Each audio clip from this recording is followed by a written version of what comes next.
Good evening, everybody. Just some housekeeping before we formally start the meeting. Fire evacuation procedures for evening meetings. There are no fire alarms scheduled for this evening. Therefore, if the fire alarm sounds, please evacuate the building immediately. The fire exit is located at the rear of this room. Go down the stairs and meet in the War Memorial Park. Webcast. Please note the meeting is being webcast live on the internet. The webcast will also be published on YouTube after the meeting. We have a few technical issues. The audio of this meeting will be broadcast live and recorded, but the visual part of it, because of the technical issues at the moment, will only be showing what is shown on the projection screens. And that will be the case throughout the evening.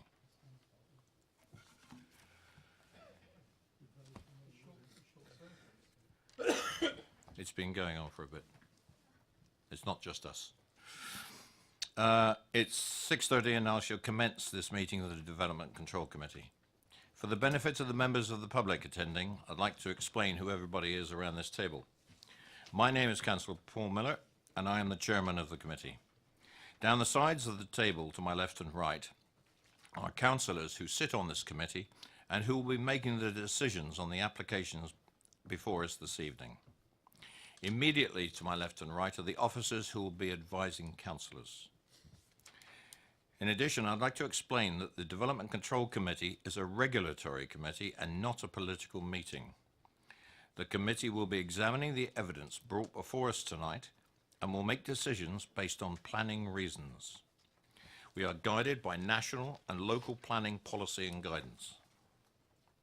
May I ask all speakers, including visiting members, to speak clearly and return to their seats once their presentation is complete and following any questions from members of the committee. No further dialogue between members of the committee and speakers will be permitted once questioning has finished. May I ask all committee members to avoid repetition and to keep any comments to each planning item to a maximum of 4 minutes. I understand that planning can be emotive and ask that everyone remains polite and professional throughout this evening. We'll move on to the main items on the agenda. And agenda item number 1 is apologies for absence and substitutions. Councillor Janet Westbrook. Thank you, Chair. I'm substituting for Councillor Paul Harvey this evening. Thank you for that and duly noted. And next, any declarations of interest on items on the agenda? Councillor Mike Westbrook. Yeah, thanks, Chair. I'll be stepping aside on items, agenda items 7 and 8. I've got a predetermined position. Thank you very much. Any others that come along as we go through the meeting, please declare them. Item number 3, urgent items. I've not been notified of any urgent items. And agenda item number 4, the minutes of the meetings held on the 12th of December 2018 and the 9th of January 2019. I will move that the minutes be signed unless there is any points of accuracy that members of the committee would like to bring forward. Thank you. I will then take that and sign them at the end of the meeting. Agenda item number 5 are applications for planning permission and public participation. And we have item number 1. If I could ask Mr. Bradbury and Mr. Garnett to come forward, please.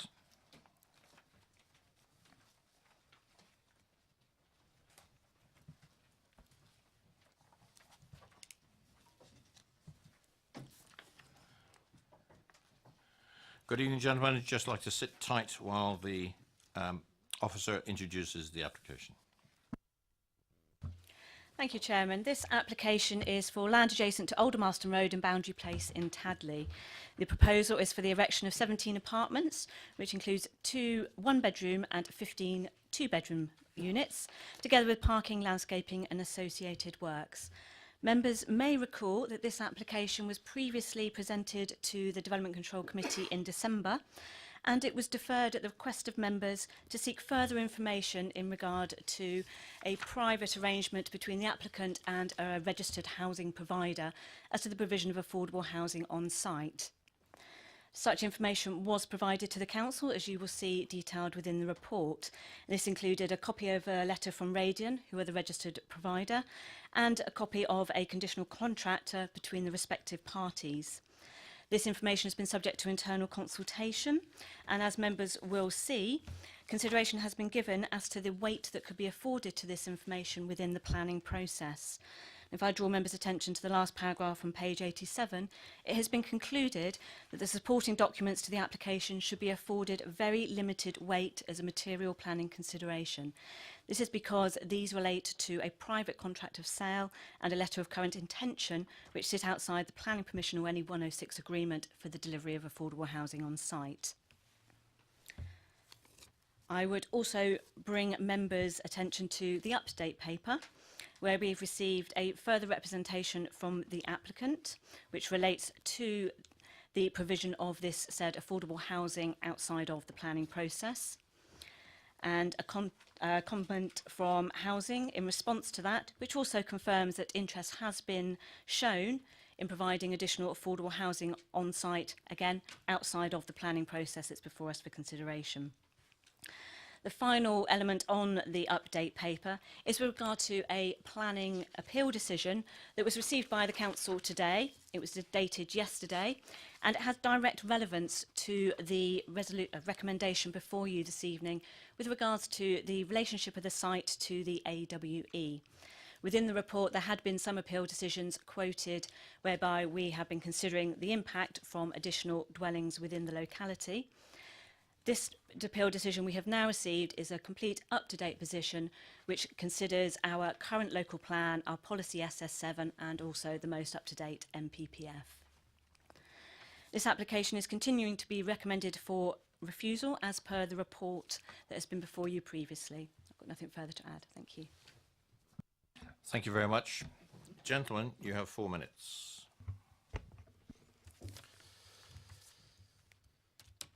Good evening, members. Following on from the committee on the 12th of December and the application's deferral solely on affordable housing grounds, I'll touch on that tonight. And I think it's also necessary to have the opportunity to reference the appeal decision notice that we've only just learnt about. All a bit of a surprise, really. I believe you have received correspondence from the applicant, as Catherine says, and that includes a redacted legal agreement, the continual correspondence from Radian, and detailed information on how, why and where funding will be obtained to ensure the scheme is delivered for affordable housing. So the officer's report highlights the potential the scheme might not deliver affordable homes, that grant funding might not be available, and there are no guarantees. Fully accept there can never be a 100% guarantee about most things, but we've sought in an open and honest way to provide you with as much information as possible to provide you with the greatest confidence that a proven scheme will deliver exactly what is proposed. So there is a binding legal agreement between Bradplan and Radian. The parties have already exchanged contracts. Radian are obligated to purchase the site subject to the grant of planning consent. Radian are happy to be a signatory to the Section 106 agreement to further emphasise their commitment to the site. Sam Stone, the director of Radian, is sat behind us and is here and happy to answer any questions you may have. Subject to your approval this evening, Radian will then be applying for funding from Homes England's Home Building Fund, a government-backed fund of £4.5 billion established in 2016 and due to run until at least 2021. Homes England confirmed to Radian last week there's ample funding still available. Radian are the lead housing association on the Homes England profile of potential partners to allocate funds to, and in fact today your housing officer has confirmed that he supports Radian's bid to Homes England and has confidence it will be approved, and I believe copies have been sent you on that today. Radian also has a 100% success rate of receiving such funding from Homes England, and through this fund have already secured funding for 800 units. So Radian consider the risk of not securing funding to be extremely low, highly unlikely. Radian are not seeking to deliver private homes on this site, so there's no incentive in them not delivering affordable homes as per the proposal. We note from the update report that only very limited weight as a material consideration has been applied to the information we supplied.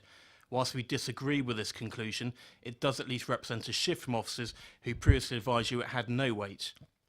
So we appreciate members have to reach a balanced decision, of which affordable housing and ONR is one. It's important to bear in mind the clear comparison between the appeal decision that's been cited, that is for 3 brand new dwellings. This site has a planning consent for an office block for 11,000 square foot. It's capable of accommodating up to 110 people within that building. This is against 43 people who would be living in the block as proposed to be built out. You have 1 minute. Thank you. So it's important to bear in mind this is a clear material difference to that appeal decision that has been cited. One thing we'd also like to suggest is that if the ONR issue is to be a key issue for yourselves, there is the ability that you can resolve to approve it and that there is a 21-day consultation process through the ONR for us to run through. So I'd like to leave that there. If there's any questions, happy to answer that. Thank you. Thank you very much. Members, questions to the applicant?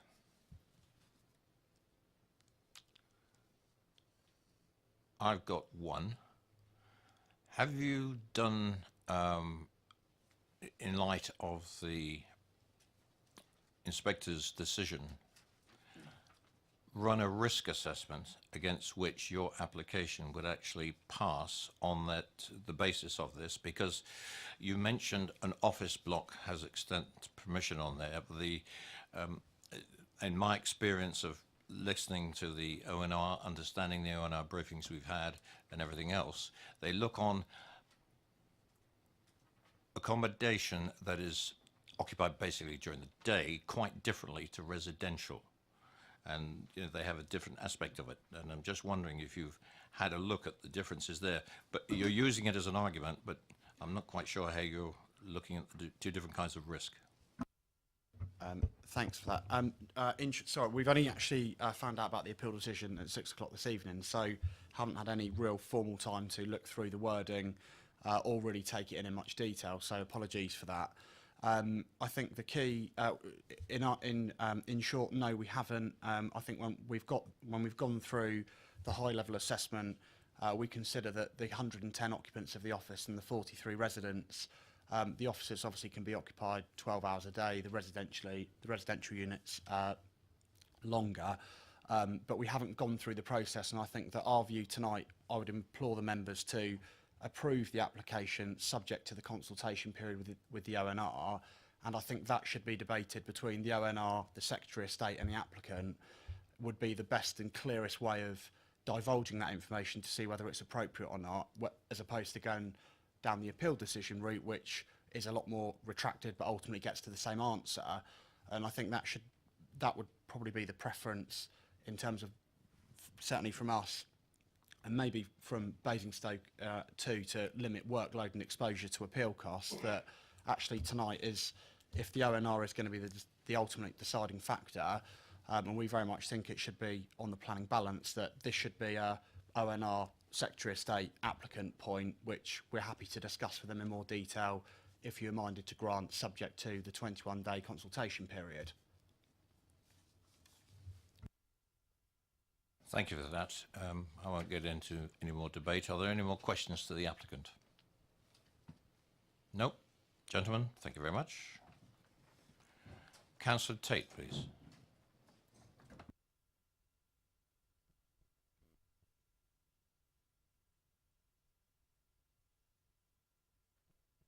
Good evening, Councillor. You have 4 minutes. Thank you, Chair. I will be brief.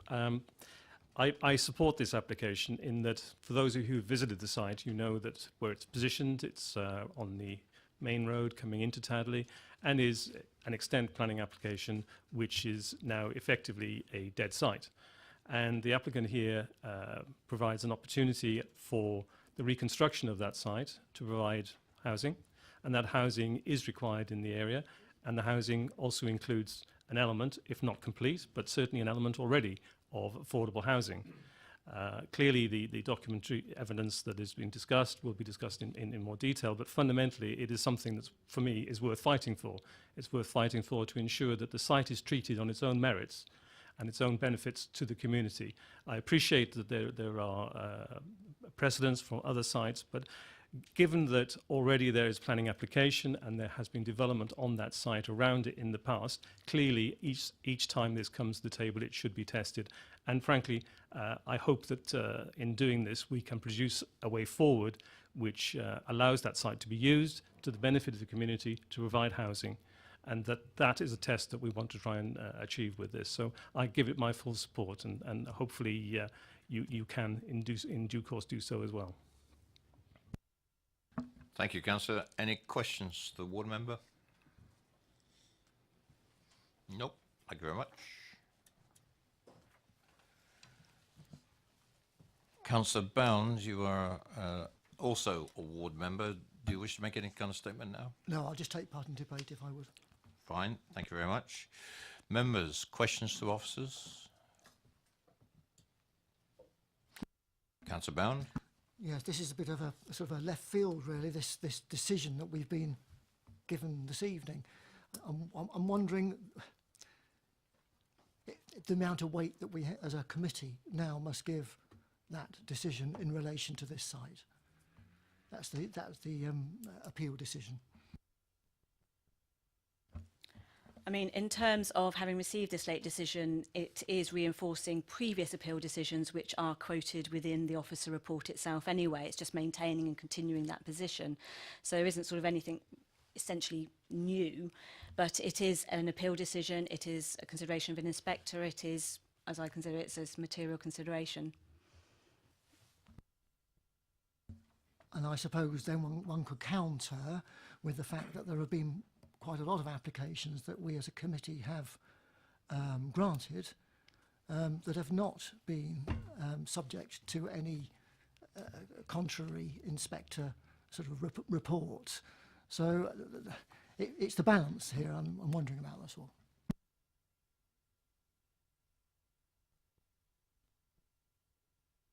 I take that as a statement. Councillor Bound, yeah. Councillor Potter.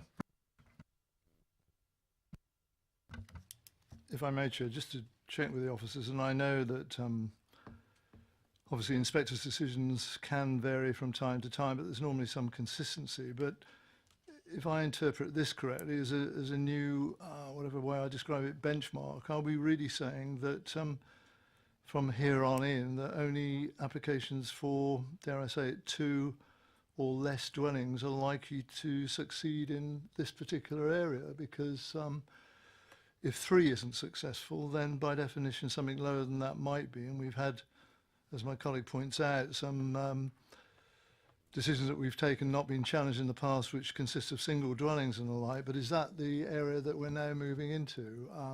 It seems to me that we might well be. Clearly, if we go with the officer's recommendation in this regard, it will be for the applicant to make their own appeal to the inspector in due course if this is refused this evening. But is that the hint that we get from the inspector in terms of size of applications for the future in this area of our council, Chair? I mean, in referring to our new local, well, the latest local plan, this is the plan, the first appeal decision we've actually had since this plan came in and since we adopted the most up-to-date position. So, I mean, we're referring to policy SS7. It doesn't set a lower quantum of development which would be acceptable. It is indicated that development will only be permitted where the off-site nuclear emergency plan can accommodate the needs of the population.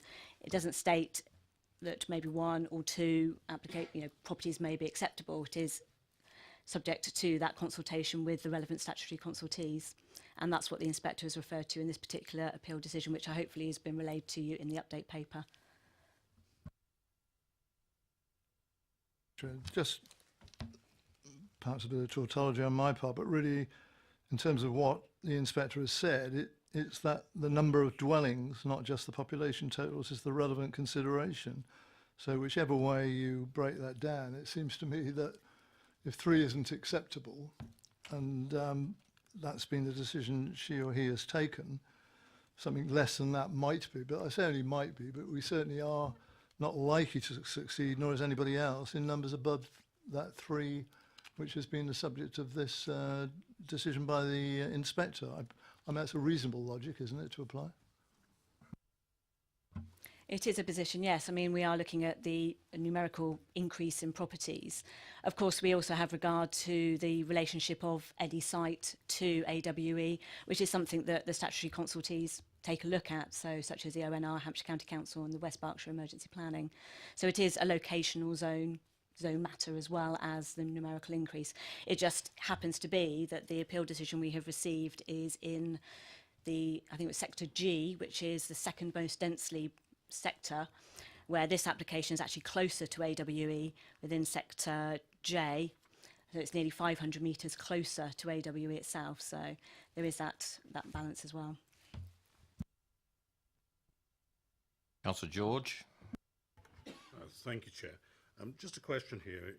Given that the decision was deferred on the grounds of further information regarding the affordable homes issue, I'm just wondering, looking at within the context of this deal, looking at it, and I know we sought further reassurance, is it, given the contractual basis and everything else, is it possible for them to provide additional assurances which would enable us to understand this, or frankly, given the commercial and the contractual positions, is it almost impossible for them to actually give those assurances that you require?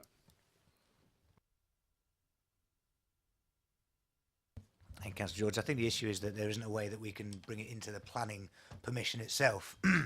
My understanding of the contractual position, and the applicants have given a lot of information on this, but my understanding is that they effectively can't have them dedicated as affordable units in the Section 106 as we would do normally, because that would then affect their ability to realise the grant funding. So I think the simple answer is no, we can't bring it into the planning remit, if you like, in terms of that decision, which is why we feel that it's subject to very limited weight, which is something that we've sought advice from our legal colleagues on as well as part of that original deferral.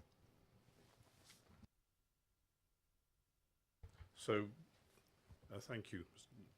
But what are we saying really, given the position there, it was impossible for them to provide additional information to enable them to do that anyway. Is that the position? It is. Okay. Thank you. Any more questions to officers? Debate? Councillor Bound. Yes, I won't labour anything here, Chair. I mean, basically, I'm in favour of approval of the planning application as against the officer recommendation for refusal. I believe that Tadley needs housing. It needs 1 and 2 bedrooms, and this is 1 or 2 bedrooms. And I'm satisfied with the, should I say, the honesty of the applicant in terms of it becoming affordable, although that can't be, I appreciate it can't be guaranteed. I also appreciate the appeal decision that's come through. Now, it does have quite an effect, I suspect, on the committee in front of us here. On the other hand, I mean, nothing happened with the infant school site, which was for more dwellings than we're getting here, 36 dwellings, was it? And nothing happened. Nobody came back and questioned that. And there was the Pamber Heath site. That's also quite a big planning application that we passed. And I don't believe that went, I know it was an exception site, but I don't believe anything happened there in terms of it going to appeal. So basically, I am still minded to be looking to favour this application, but of course I will be listening to the views of the rest of the committee. Anybody else in debate? Councillor Robinson. Thank you, Chair.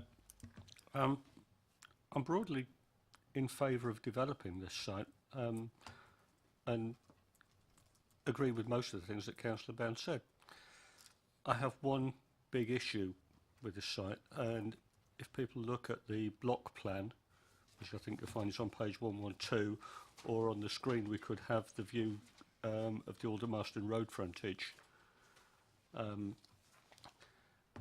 The trees, there's a row of very well established oak trees along the Aldermaston Road there, And if you look at that block plan, they are virtually touching the building.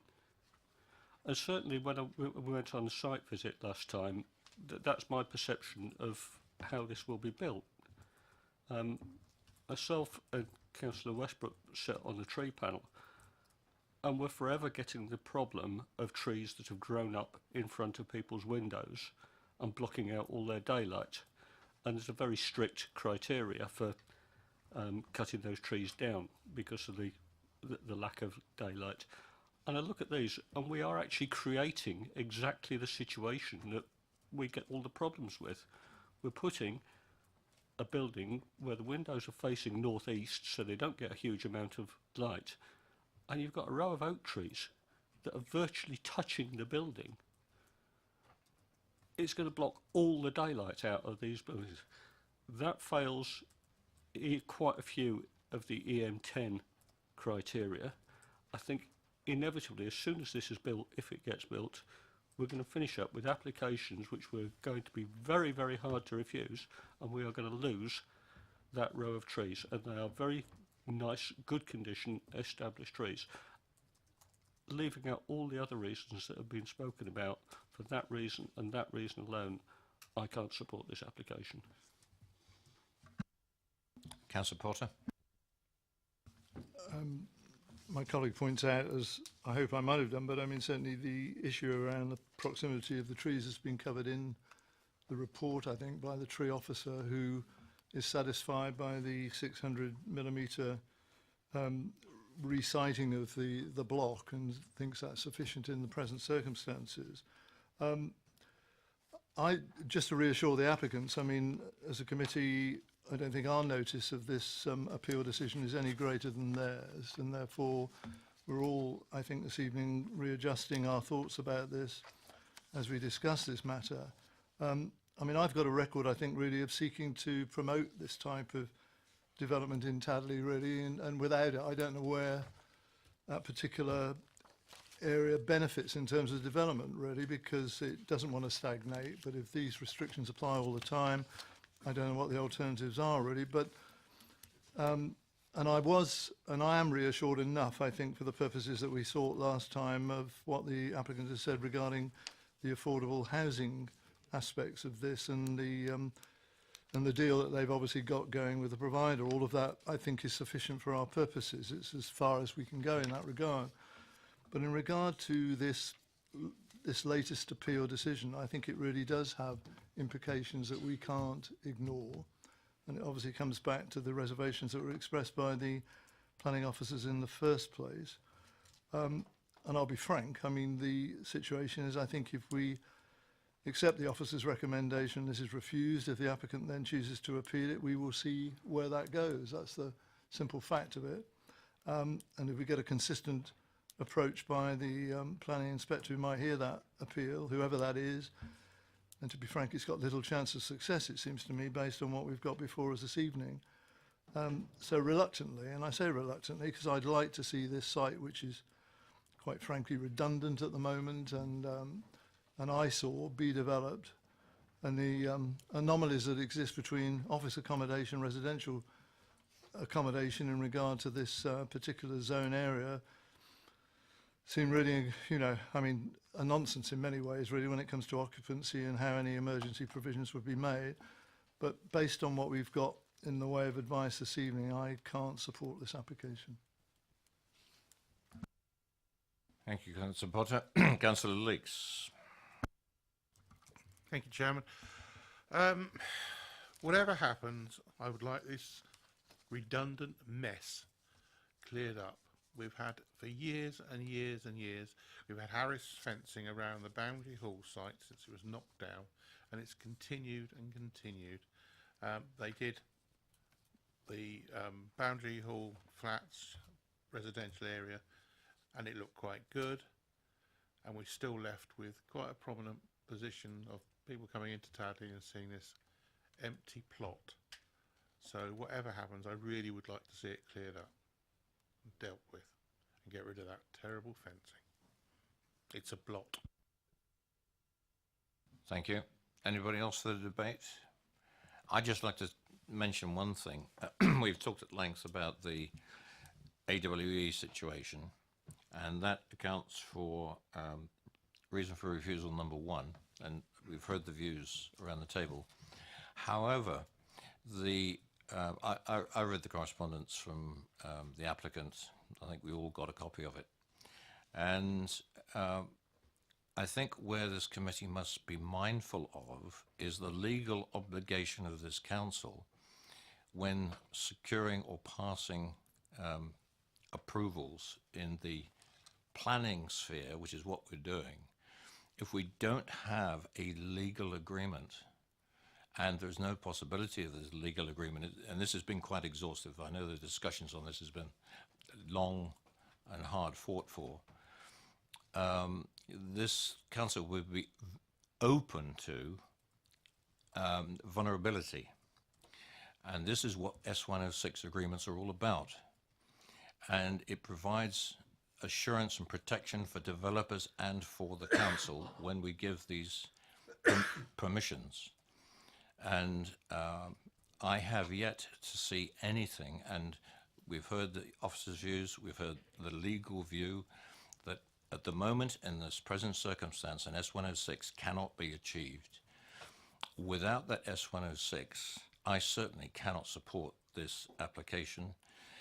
On top of that, I think we're into a bit of speculation about the appeal decision until we probably need a bit of a dialogue with AWE and the other players in that regard for our education more than anything else, because I think Councillor Potter made some very good points in that regard.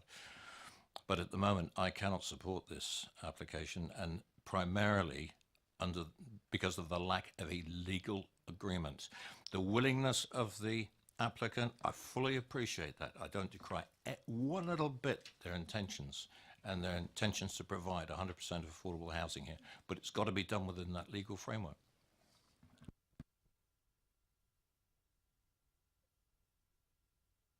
Is there anybody else to speak? Because if not, I'm going to move from the chair the recommendation for the officer's recommendation in this particular one. There's for refusal. Do I have a seconder? Councillor Potter, thank you very much. Moved and seconded for the officer's recommendation for refusal. All those in favour of that motion?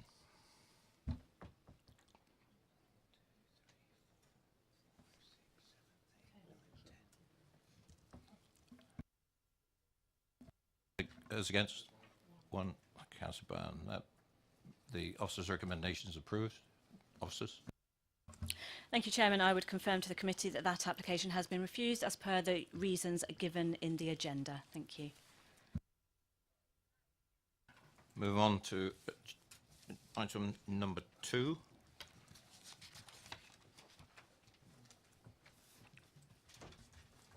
And I'm going to be taking item number 2 and item number 3 together. And just as a note, most people have been advised, but item number 10 on this agenda has been withdrawn. That's just if anybody is here for item number 10.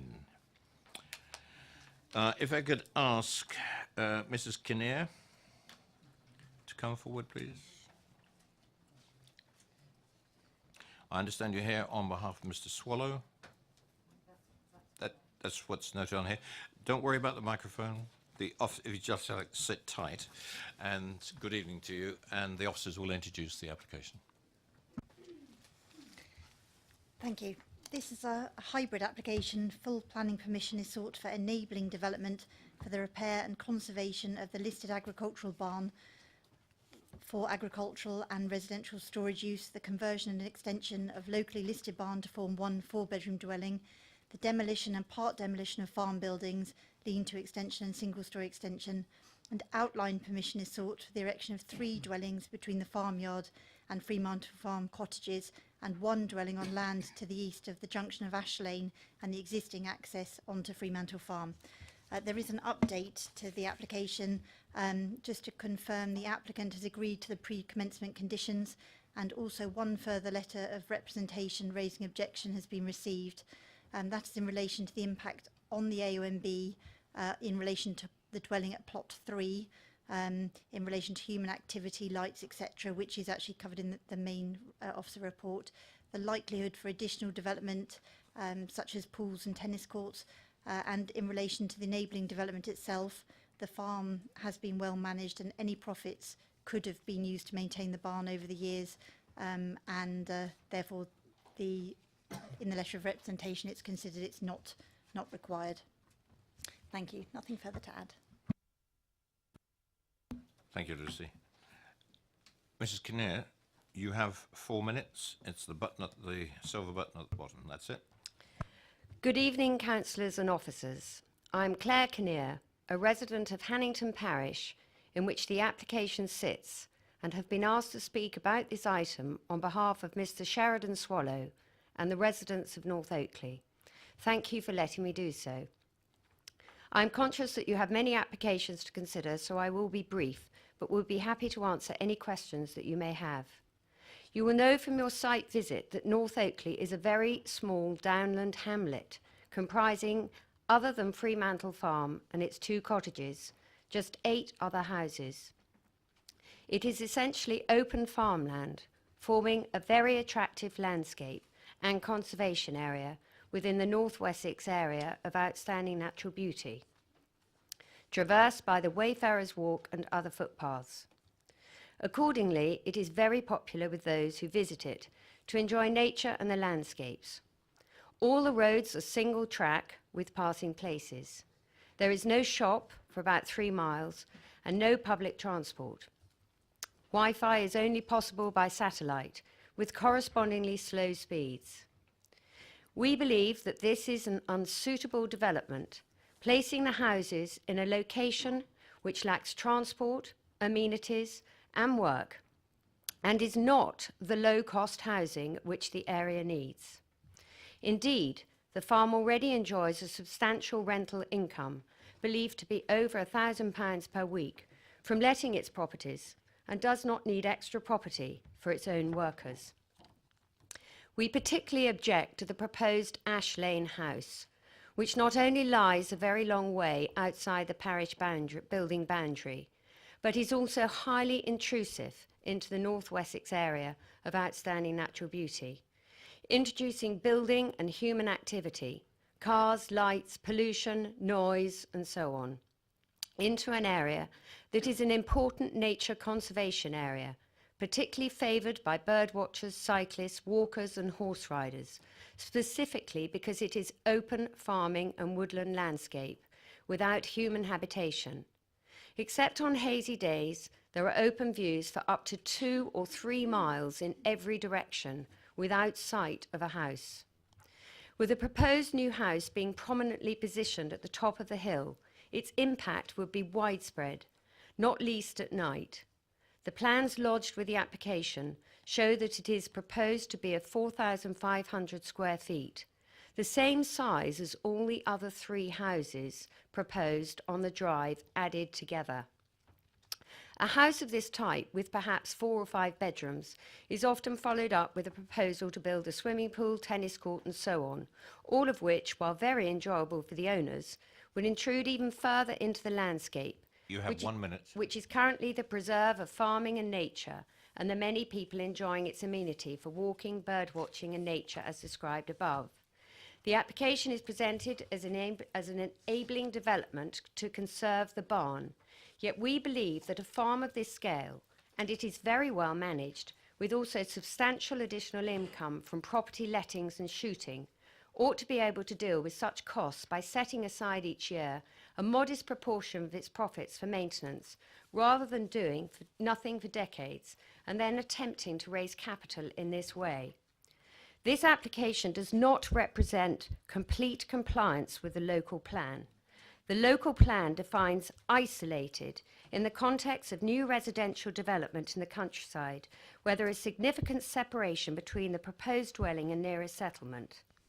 Additionally, a dwelling is considered to be isolated if not well served by public transport within 500 metres of bus or train or school, post office or doctor.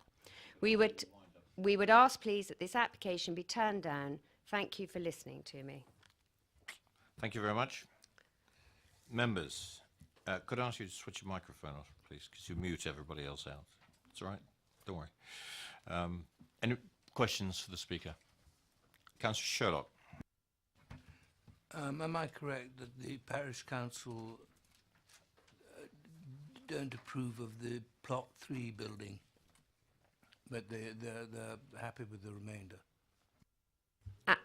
That's correct. The Hannington Parish Council objected. Sorry, can I just stop you right there? Plot 3, it's got to be explicit. Are you talking, Councillor Sherlock, about the Ash Road, the single I am. structure? Because let's refer to the proper designations of these, because plot 3 doesn't mean anything to me.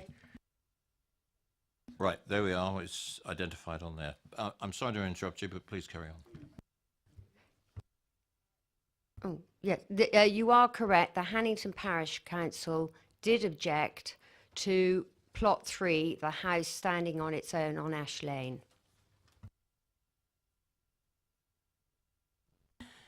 Right, any more questions to the speaker? Thank you very much.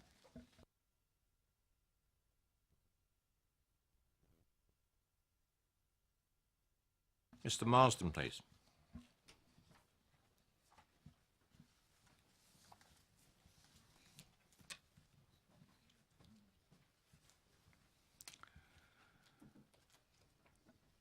Good evening, Mr. Marsden. You have 4 minutes to speak if you wish, and the microphone switch is just at the bottom of the stand there. Thank you for the opportunity to attend on behalf of the applicant. It isn't the intention to explain in any detail the application in particular. Officers' reports as a comprehensive summary of the detail and relevant policy background associated with it. I would just like to emphasise the lengthy consultation process that we've been through with officers in the planning and conservation teams over recent years since the outset of this particular phase of assessment in 2012. This process, we believe, has resulted in a proposal that secures the optimal use and future maintenance and repair of the listed property with an appropriate form of associated enabling development after a series of detailed assessments of alternative sites, and the degree of development has been covered under a financial appraisal submitted to the council for assessment by their independent consultant. We've got, I think, a history of positive consultation with council officers, with site visits and meetings at the council officers themselves in order to, I think, work out the detail of the application in a way that's within policy as far as enabling development, and the process around that has gone with the detail of that supported in drawings, schedules and maintenance plan along with the associated financial appraisals. So I think it's an opportunity to attend to answer questions if needs be, but I think from our point of view the idea was just to emphasise that consultation process and so that members are clear that we've been through an enormous number of options in arriving at this current proposal. Thank you. Thank you very much. That's it. If you switch that off. Members, do you have any questions to the applicant? Councillor Potter. So just to confirm, that you're representing the applicant tonight, are you? Is that right? Okay. In terms of consultation, what consultation did you undertake with the Hannington Parish Council? Yeah, you need to keep switching your microphone on and off. You'll get used to it. So the applicant approached the parish council and I believe I wasn't present at that particular meeting, but he met on site with members of the parish council itself in order to discuss and explain the scheme to them and take their comment.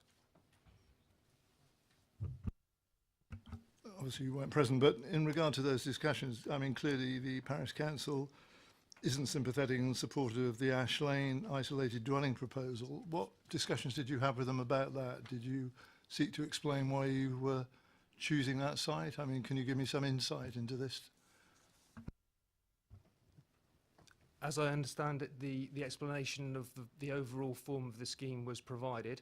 The site at the top of the hill is accepted. It isn't within the farmyard setting itself. That was intentionally done in order to maintain the setting of the listed building, which is why the only development proposed within that grouping is the cottages between the existing yard and the two cottages that are currently there. So that, in terms of enabling development, it was a minimal decision ranged around the appraisals that supported the sort of bones of the application, really. So that probably doesn't answer your question terribly well as to why it was chosen, but essentially it's a parcel that allowed us to achieve minimal development to support the enabling development.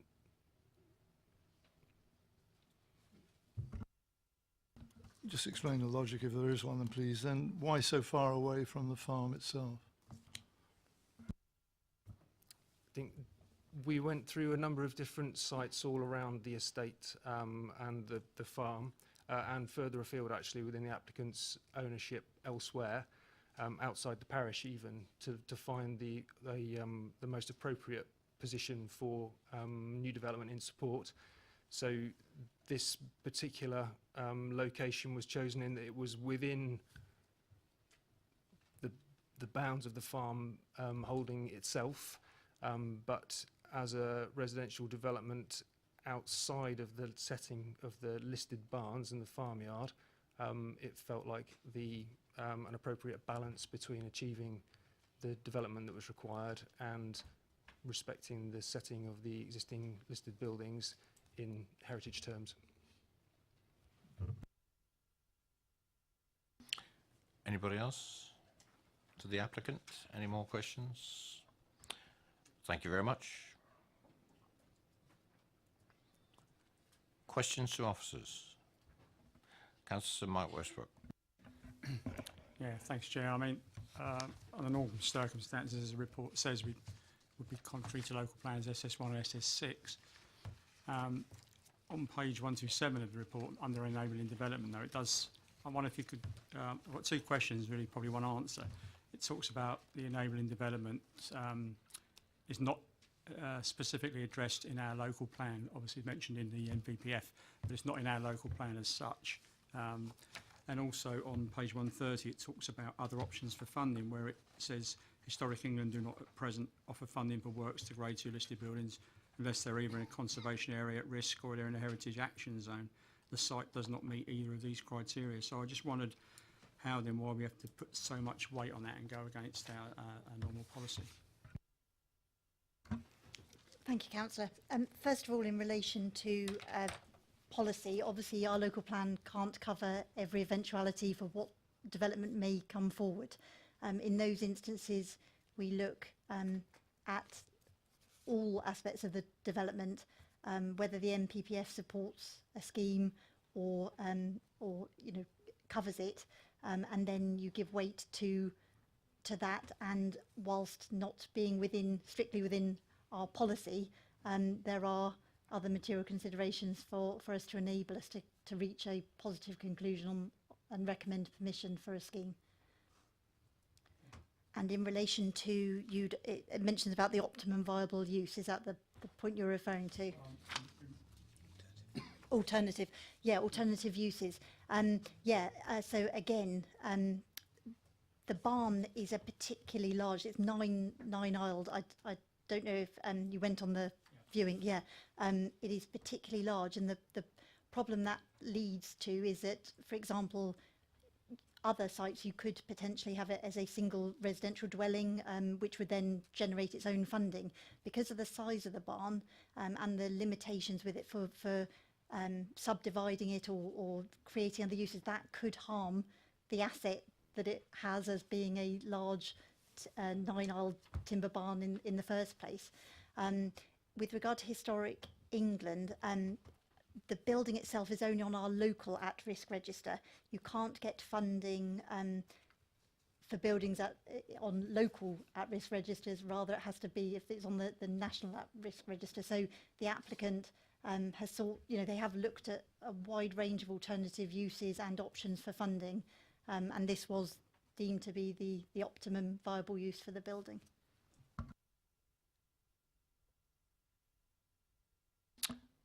Councillor Potter. I fear I may know the answers to my own questions, but I'll ask them anyway, just for the public record. Can I just check with officers two things, really? We presumably cannot take into account the resources of the applicant in regard to his or her own ability to upgrade the barn in question without this enabling development. Finish with can we? And secondly, in regard to the actual siting of the enabling development, the individual house that we're talking about, providing that somewhere within Basingstoke and Dean Borough Council's land area, and providing it's on land owned by the applicant, presumably this type of application can be made, can it? There are no limitations about distance from the said barn that has to come into play, is that right? Thank you. First point in relation to other assets that the applicant may or may not have, in relation to enabling development, what needs to be shown is that there is a conservation deficit in the first place, so that where the cost of converting or doing up the barn or building is greater than the value they would have on the completion of the work. So in this instance, it meets that criteria. So no, the amount that the developer owns or does or doesn't have separately to this application is immaterial. It is whether the amount of enabling development they're proposing equals the amount of, or very nearly equals the amount of cost for the barn to be repaired. And the second point, in relation to where the remainder of the development could come forward, it is within the same land holding with the same applicant. We are securing a Section 106 to ensure that the sort of financial gain of doing those works is used to repair the barn, to ensure that that is the enabling development that comes forward, but there is no limitation on sort of distance from the site.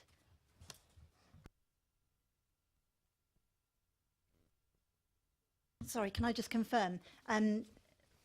The site was the site for plot 3, or the location at site 3, was initially very close to Ash Lane, and following concerns from the parish council and in all the letters of representation actually, and from our landscape officer, the application site for plot 3 was moved further into the edge of the agricultural field. There's a sort of cut in the land. There's an indent in effect with the trees around it, and that actually is on slightly lower land to the remainder of the agricultural field. It is on a high point in the landscape, and it will be seen, but that was considered to be a better alternative than the original proposal. So just to say, the applicant did try and address some of the concerns raised previously. Anyone else for the officers? Councillor Robinson. Thank you, Chair. If we looked at Site 3 on its own, if it was a standalone planning application, what do you think the recommendation would be with no other, just a standalone, ordinary, everyday householder application?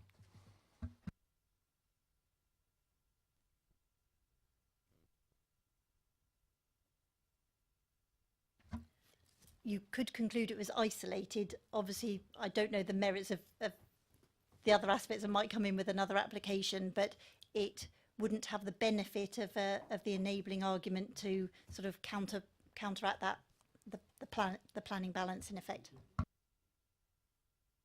Councillor George. Thank you.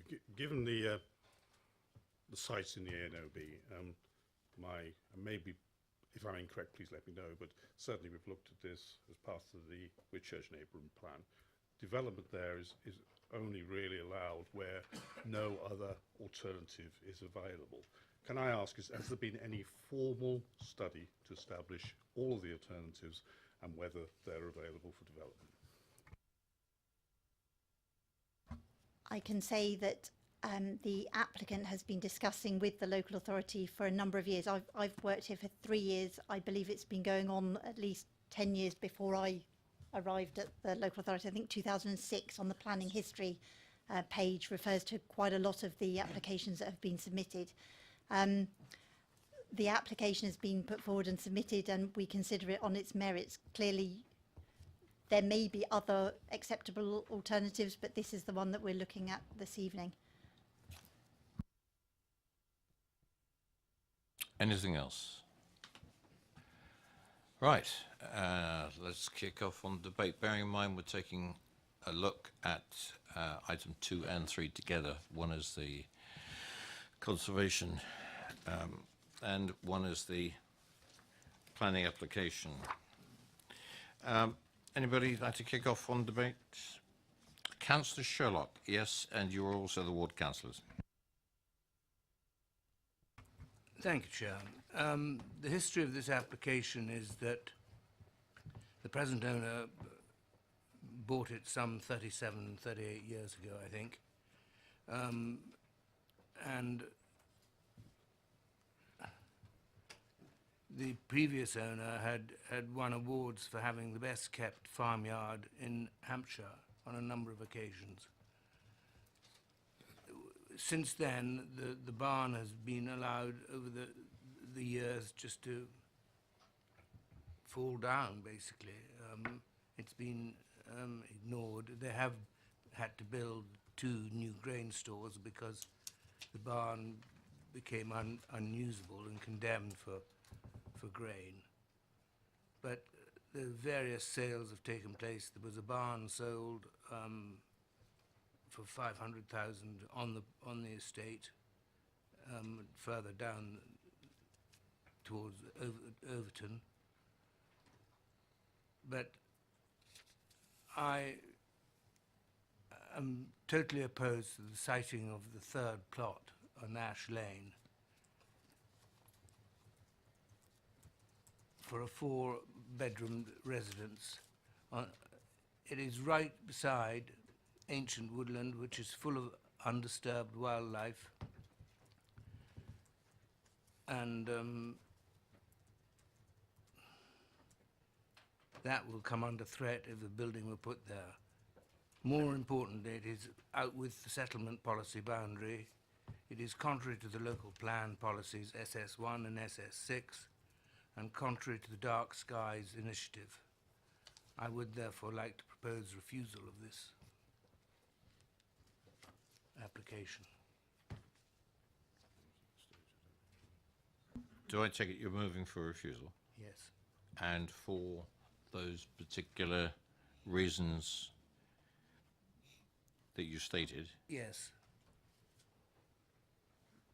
I'll be looking at officers for this because that's overturning the MPPF enabling reason for approval.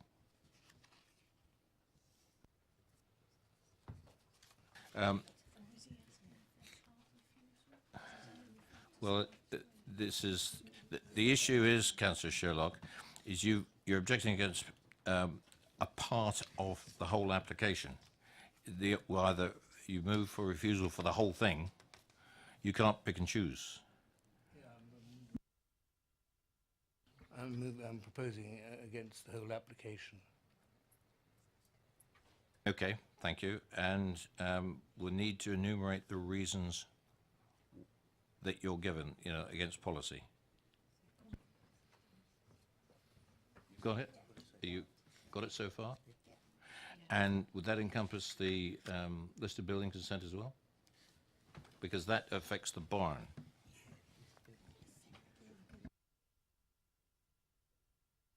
Thank you, Chair. Yeah, so effectively, if the proposal for refusal is on the basis of plot 3 alone, or sorry, site 3 alone, for reasons in relation to, as I understand, Councillor point around sort of landscape impact, in particular picking up on the Dark Skies initiative, and as part of that being contrary to policy SS1 and SS6, it would mean obviously refusal of the whole application because it is an integral part of the whole, if you like, so it can't be split in that way.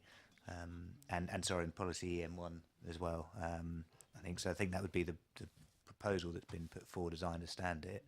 The committee would then obviously come to a view on that if that was seconded, but would obviously still have a second position to take on listed building consent, which would be a separate decision. So what should, just to make it crystal clear, item number 2 is 17/02210 full. That is what you're moving to refuse. That's the first item number 2 on the agenda. Yes. Just to make it crystal clear to Yes. everybody. That's not nothing to do at the moment with the listed buildings set. Okay. And sorry, Chair, just to one point I meant to mention as well. In coming to that decision in relation to item 3, the fact that it is contrary to policy in itself isn't a sustainable reason for refusal. The whole point about enabling development is that it is contrary to policy because it is an exception to policy that otherwise wouldn't achieve the development value. If the committee were to come to a decision to refuse the application, effectively what the committee would be saying is that they've balanced all of the issues of the total benefits of the development, but feel that the adverse impact, as identified in the motion, outweighs that overall benefit of the enabling development. So that's the way in which the decision would have to be taken, as opposed to simply looking at Site 3 on its own. Is that clear, Councillor Sherlock? I'm not entirely with it, to be quite honest. Well, put it simply, you're the mover of the motion. The committee has to be crystal clear about this. Could I ask Mike to maybe reinforce that? Because you as the mover have got to be very satisfied with this, and so has the rest of the committee. In a second, Councillor Potter, I've noted your request. Thank you, Chair. Yeah, so just to explain again, so effectively, because the development is one application for, although it has 3 clear parts, it's one application, and obviously it is integrated because you have to do all of them to get the enabling development. That's the premise of the application. The decision, the motion would be for refusal on the grounds of the adverse impacts of Site 3, but having weighed that against the benefits of the enabling development. So effectively the proposition of the application is there is a significant benefit from the enabling development, but ultimately there's impacts to be had by the development process as well, as detailed and set out in the report. The motion would need to be clear to saying that Site 3 in itself outweighs all of those other benefits. So it's not just simply looking at Site 3 as if it was an individual planning application. It's looking at it within the context of the whole application. Would I be better to withdraw my proposition? It's entirely up to you, Councillor Sherlock. I'm sorry. The other thing is, it would also, if we're looking at item number 2, is you would be refusing the outline permission sought for the erection of 3 dwellings further down the lane.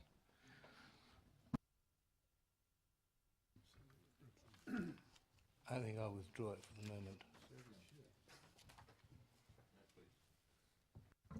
Chair, I think, again, hopefully to assist the committee as a whole, it's absolutely legitimate, if you like, for that reason for refusal to be put forward. There can be individual parts of an application, which means that an application is refused as a whole.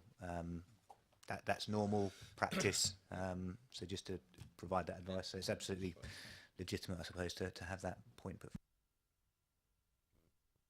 Do you have anything to add, Councillor Sherlock? No, fine. Councillor Bound. Thank you, Chair. I've got no objections whatsoever to the renovation of the barn, but I do somewhat doubt the public benefit from this enabling proposal.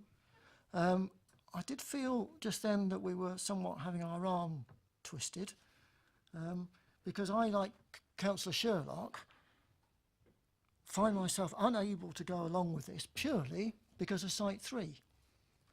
Now, we went to the site whenever it was it Monday? No, Monday, wasn't it? Yes, Monday.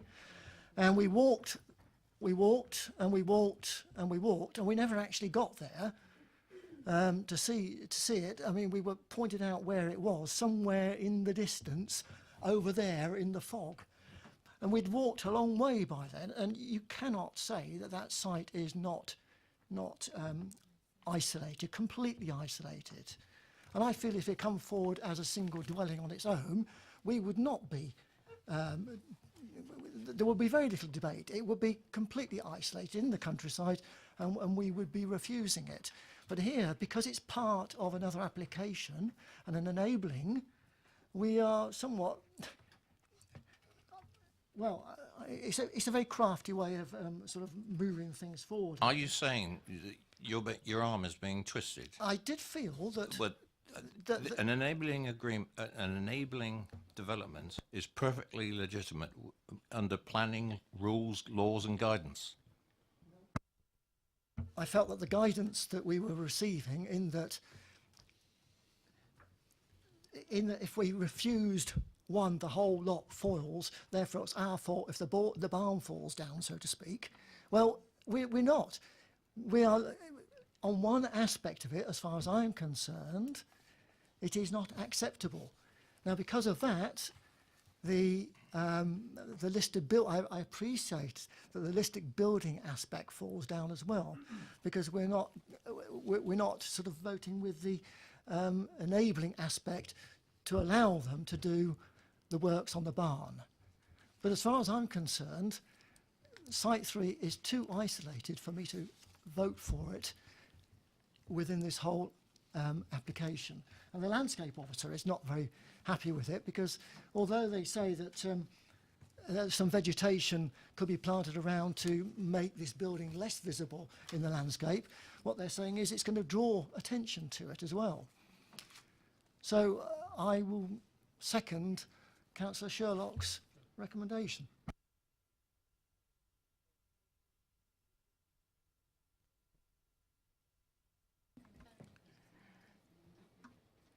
Councillor Sherlock, is this motion on the table or not? No. Did you withdraw it?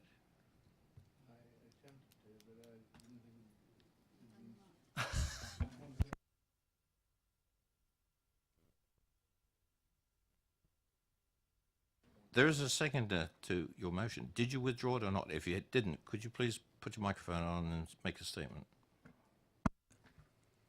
I did withdraw it, but I don't think you acknowledged it. That's fine. Okay. It was withdrawn.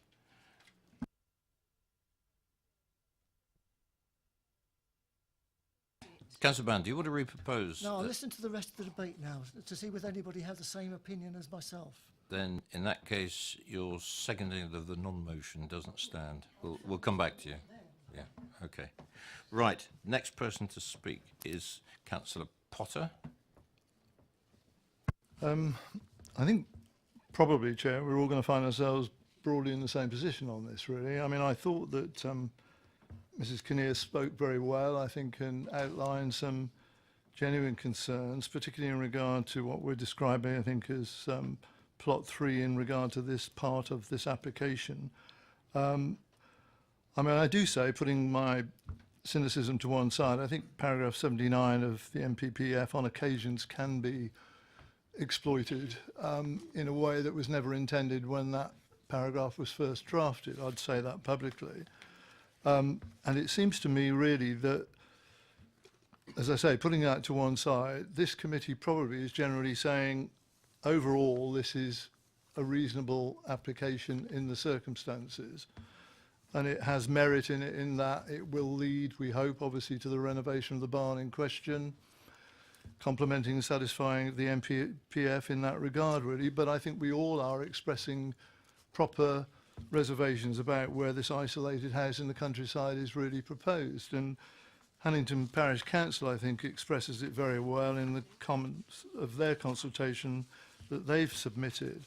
I mean, my recommendation, for what it's worth, sorry, as a member of this committee, nothing more than that really, is that this should be deferred and that further discussions take place about the siting of that isolated dwelling, because it seems to me that if some better place can be found which is more cohesive and attached in a number of ways to the dwellings that exist in that little conglomerate as it is, I think all of us would be content with that, really.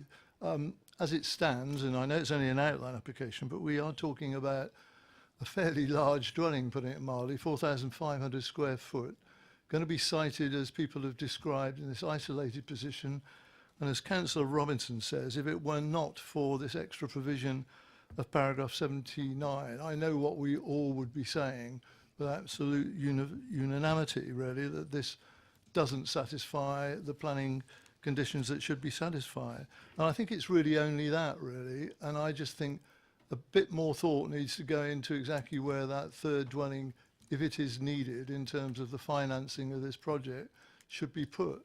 And if that was done, then I think we might have a balance, really, that all of us would be more favourable to approve, really. That's my suggestion for what it's worth, Chair, were you to consider it further, that we should put this to one side for now. Well, my decision will be the committee's. But would you be thinking of moving for deferment?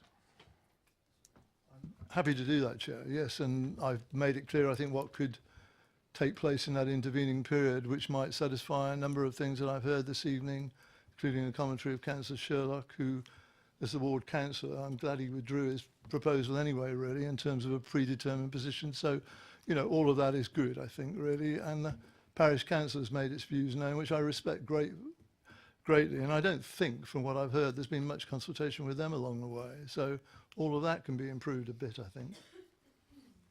It's been properly moved for deferment. Do I have a seconder? Councillor George, you'll second that motion for deferment? Yes, I'd be happy to second that motion. Thank you. I've got 3 people before you, but I've got a properly moved and seconded motion. I'd like to proceed with that. Well, I would think that Councillor Robinson, do you have anything else to add? I think, in view of the motion for deferment, I think I'm happy to withdraw my request to speak until that's been done. Yeah, I support Councillor Potter's proposal. I just want to make out that Mike mentioned earlier, and I think he made a good point there. That I think it's the fact that we would normally, you don't have to support the whole thing. I mean, there is a large part of this which we all think is okay, and the enabling part of that's fine, but it is this one property, and I think that's an important fact that under normal circumstances we understand what you're trying to do here, but I think there is that issue. Councillor George, did you want to add something to this? Because I want to move this on now. Yes, very quickly. In terms of reasons for deferment, I very see my uncertainty here, and I fully respect what the officers have done and all the negotiations over a long period of time, but I'm not convinced this is the best enabling development in terms of planning to support this barn development. Simple as that. So if we can defer and convince ourselves that it is the best and the least impact in terms of planning and everything else and all the other issues, I'd be happy possibly to support it at a later date. Councillor Goodison, you were down to speak. No, you're happy with that? Properly moved and seconded for deferment for all the reasons that have been explained this evening. All those in favour for deferment? Yeah. That's carried. Officers? Thank you. Can I just clarify that the reasons are to defer to renegotiate or consider alternative locations on Site 3 only? Yeah, thank you. Thank you very much. And move on to item number 4.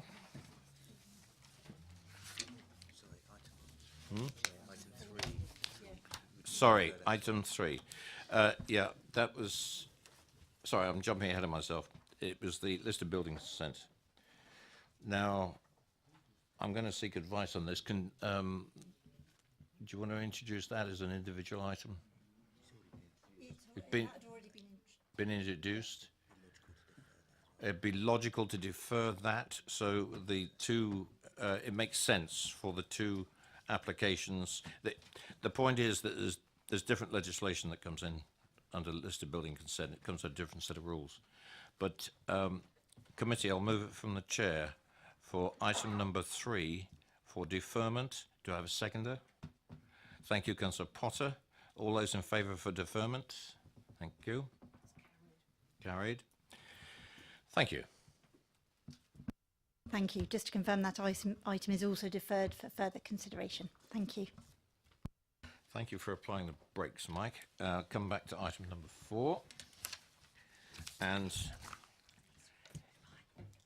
if I could ask Mr. Barks and Mr. Laster to come forward, please.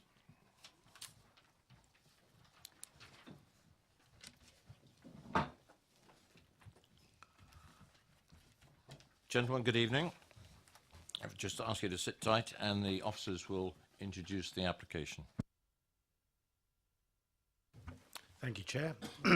This is an application at Willow House in St Maryborn, and the application is for a change of use of land from equestrian to residential garden. And the change of use from residential garden to equestrian and formation of a replacement boundary ha-ha wall. The application is before committee with a recommendation for refusal, and I just draw members' attention to the update paper, which in which the applicant has provided some additional information with regard to the landscaping proposals at the site and whether or not there would be a fence around the boundary of the garden land, which is not covered by the ha-ha. It isn't their intention. It is intended for a more informal style of tree and hedge kind of planting to provide a more porous barrier, I suspect. We've considered that. It doesn't, I'm afraid, alter the officer's recommendation for refusal, and that is what is before committee now. Thank you. Gentlemen, you have 4 minutes. Thank you, Councillor, and thank you for visiting the snow-covered site on Monday. I also thank the officers for including the comments of the applicant's landscape architect in the update paper. The applicant, Mr. Barkis, will say a few words, but I would first like to emphasise that the change of use is not from a pristine piece of open countryside to a garden full of sheds, washing lines and other domestic paraphernalia, as alleged. Instead, the change would be from an equestrian land with its paraphernalia, some of which you saw on Monday, to a garden specifically designed to respect its location with sympathetic planting and extensive biodiversity enhancements. Houses and gardens are not alien to the ONB, but are an integral element of the character that policies seek to protect. You'll have noted that the site is visually enclosed with very limited public viewpoints, even at this time of year. There are no neighbour objections, the Parish Council has no objection and sees no conflict with its neighbourhood plan. On Monday, Councillor Falconer confirmed that he supported the application before you. The AONB officer has not commented on the application. You'll also note from the officer's report that Willow House is a notable building within the conservation area, and it is significant, in my view, that your conservation officer raises no objection whatsoever. I agree with his assessment and consider that the proposals will actually enhance the setting of Willow House to the benefit of the conservation area. To conclude, it is my view that the proposed change of use will cause no harm, let alone a degree of harm to the landscape that would justify the refusal under policy EM1. I'll now hand over to Mr. Barkis. I wish to reiterate also my thanks to you for coming to visit on Monday, when you will have seen the very odd shape of the garden. For historical reasons, it's in a sort of triangular shape. And in the summer, it's in the shade after about 3 or 4 o'clock in the afternoon. So what we are seeking to do is reposition the garden so that we can enjoy the sunlight and square it off, make it a bit more normal. And it's also actually quite small for the size of the house. I think it relates again to the history of when the planning permission was first granted in 2001 to build the house. There is no impact on the neighbours, and we wouldn't harm the landscape character anyway, and I do not believe that our proposals can be of any detriment to the Bourne Valley. Thank you very much. Thank you, gentlemen. Members, Councillor Woodbridge. Councillor Westbrook. Thank you, Chair. Yeah, I wonder if you could just explain to me a little bit more. I think it mentions about repatriating a piece of land as well. Could you just, it's a piece of land going back into, from garden the other way. Could you just? Yes, I think it's edge red on that plan. I can't really see it. It's a little triangle right at the top in the centre, above the yellow area. That's going back. That will go back, yes. Councillor Robinson. Thank you, Chair. Can you tell me what happens to the existing stables and hard standing? Are they repositioned, demolished? Yep. What happens? Thank you, Councillor. No, the proposal before you is that they remain where they are.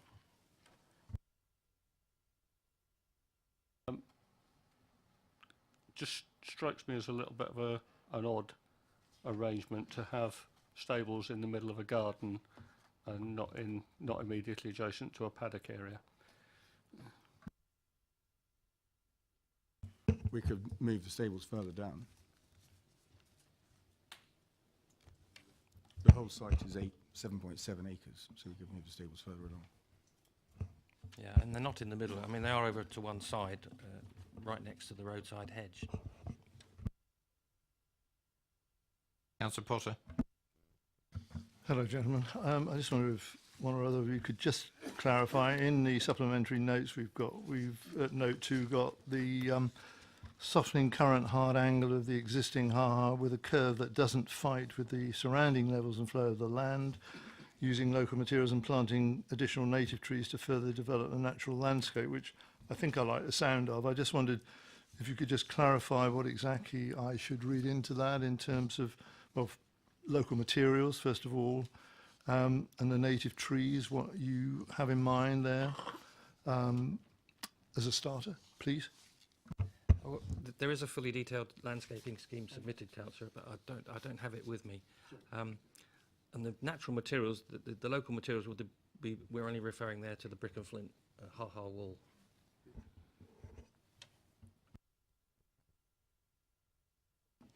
Anyone else? Gentlemen, thank you very much. Sorry? Yeah.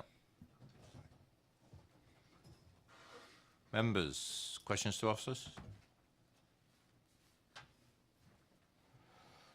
No questions to officers? Debate? Councillor George? Thank you, Chair. Looking at this application, I know some of the objections have been around possible sort of garden accoutrements and everything else, which is very obviously an important consideration. But given this is an equestrian centre, frankly, and I know from my own experience with my daughter and horses that, frankly, these things can be covered with jumps and whatever. So the potential use of the existing site at the moment could have, you know, a dozen or more jumps over it and fences and everything else. There's a potential for that use. So I really don't see any significant detriment of moving it into garden. In fact, possibly a little the other way, frankly.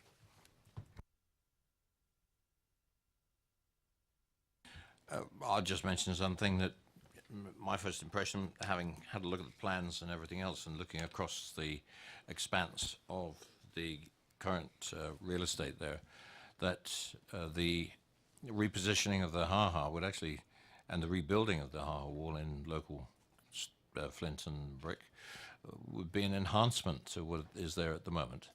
I would see that there'd be no external intrusion at all. And I think the applicant has sort of approached this in a very sympathetic way. And I'll leave that at the moment. Councillor Westbrook. Yeah, thanks, Chair. I appreciate this is a landscape application, and we would normally be focusing a lot on what the landscape officer said, but as you rightly say, on the site visit, it became quite clear that it was, you know, the visual effect would not really impact on that. And I think, you know, the reasons for refusal could easily be switched around here. And I think the ha-ha actually helps to integrate into the landscape. So I'd be happy to go the other way on this one. As much as I don't like doing that, I think the site visit certainly, you know, made it clear to me. And once again, the importance of site visits. You know, if you look at it, a piece of paper, well, I think all of us had an appreciation. Anything else for debate, members? Well, I agree with Councillor Westbrook. Nobody else is going to put it in. I would like to move a motion on this one for approval, quite simply by turning around the reasons for refusal into the positive, because I think this is a very tasteful approach, and the solution matches out perfectly with the property involved. And Councillor Westbrook, would you prepared to second this?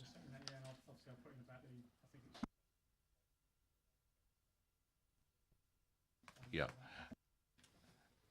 Officers, are you quite happy with those reasons for approval? This has been moved and subject to conditions. We'll come to that in a minute. And this has been moved and seconded for approval with the appropriate mentions of policy P5, EM1, etc., as we've got in the application. All those in favour?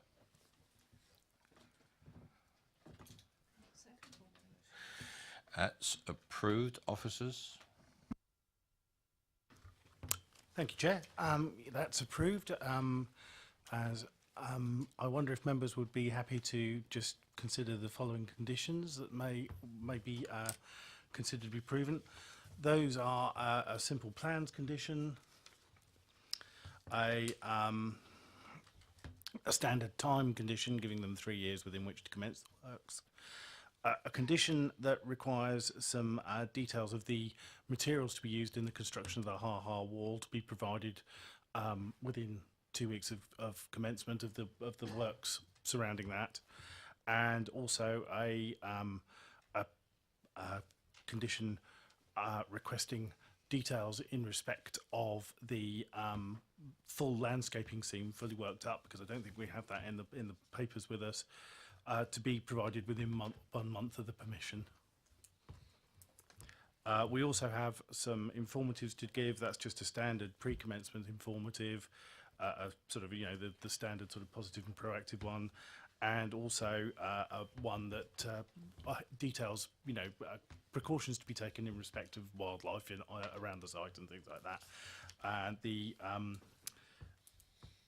obviously the reasons for those conditions will also include all of the neighbourhood plan policies and stuff as well. So, Thank you very much. Anything more to add?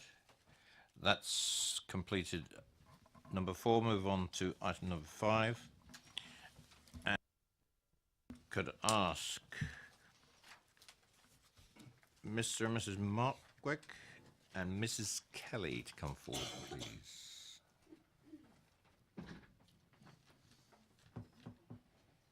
Just the two of you? Okay. And if you'd just like to sit tight, and we'll get the officers to introduce the application. Thank you, Chairman. This application is for a site of the Old Chapel at Borehurst Road in Borehurst.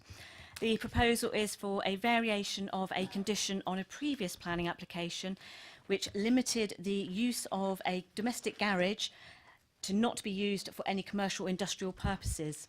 The application seeks to vary that condition to allow small-scale specialist classic car restoration from this garage. I draw members' attention to the update paper, which includes a further representation. Thank you, Chairman. Oh, sorry, the application is recommended for approval. Thank you. Good evening, and you have 4 minutes. Microphone button on the bottom. Off you go. Good evening, councillors. We moved to the village of Borehurst 14 years ago to be in the countryside. We object to this planning application because over the last 3 to 4 years we have increasingly lost the ability to enjoy or at times even use the amenity of our gardens due to, firstly, the type of mechanical and repetitive industrial noise, the smell of paint and fillers, and because this is not a suitable location for a business of this type. The car business has become busier and busier, regularly open into the evening, and we have witnessed paint spraying as late as 11:30 p.m. To meet car show deadlines, we have endured a week-long late night working to 10 p.m. Work regularly takes place on Saturdays and Sundays, and it was Sunday working that eventually led us to say enough is enough. The applicant's website, Flat Cap Classic Cars, lists the following services: panel repairs and reproofing, lead loading, base coat and lacquer refinishing, accident repairs, welding, gas, MIG, TIG and spot, polishing and detailing, part and full body restorations, Dinitrol underbody cavity wax treatments, trailer collection and drop-off. The business is not therefore low-key or small scale, as the planning papers indicate. Both modern and classic cars are repaired and restored. Although only 2 cars can be worked on at any time, there is a steady flow of vehicles to the garage. So what constitutes small scale? Even now that the up and over garage door is kept closed, The repetitive sound of metal grinding or panel beating, sanding, welding noises, along with the compressor that goes on for the hand tools involved in car body and coachwork, still come through the door and make it very difficult, if not impossible, to enjoy the amenity of our garden and increasingly affect the quality of our life. The pungent smells, particularly of styrene from resin-based body fillers, which we have smelt, and the paint spraying are particularly unpleasant for us in our vegetable garden, and for the bungalow on the other side of the garage. As quoted in one of the family's letters of objection, my 85-year-old mother cannot go into the garden when cars are being sprayed. The smell is very strong. Of the 15 letters of support, 10 are from customers who live outside the immediate area, the majority outside the county, 1 from Switzerland. 5 letters are from local residents and include Mr. Spencer. The 9 letters of objection are all from local residents. The neighbours did not object to the original building of the domestic garage because of the planning condition, as stated in 3 of the recent objection letters. Mr. Spencer was aware of the restrictions when he moved into the chapel.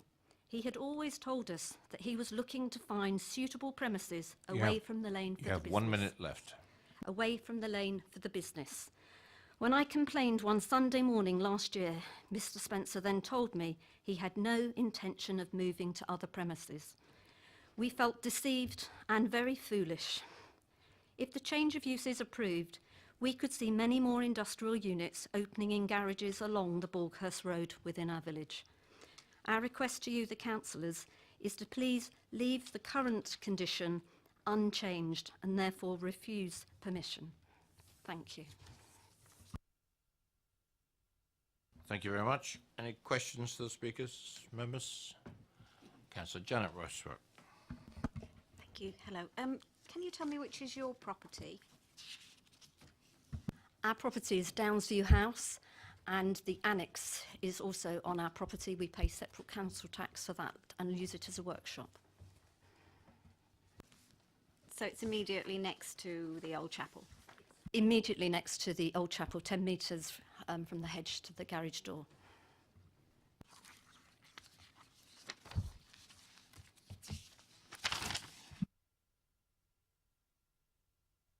Anybody else? Questions? Councillor Potter. Sorry, hello, both of you. Just for the record, I'm sorry, you were saying I think you moved into your property about 12 years ago, is that right? 14 years ago. Was this garage in existence when you moved in? Yes, the garage was in existence then, and the owner had a classic car which he occasionally tinkered with and did a little bit of woodworking, but it's the current owner who moved in, I'm not sure how many years ago, that has been running a classic car restoration business. Councillor George. Thank you. Thank you for your presentation. Could I ask, you've obviously been living next door for all that time. How long ago did this business actually start up in any sort of commercial way? And it's an ongoing business, I get that definite feel for you. Can I ask how long that's been going on now? I believe it's been a commercial business for 2 to 3 years. Any more questions, members? No? Thank you very much.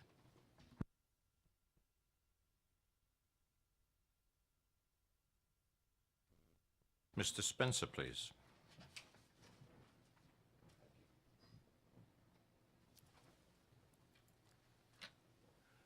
Good evening, Mr. Spencer. You have 4 minutes. Microphone button on the bottom. Good evening. We relocated to Bulghurst 5 years ago and have made both the village and the property our forever home.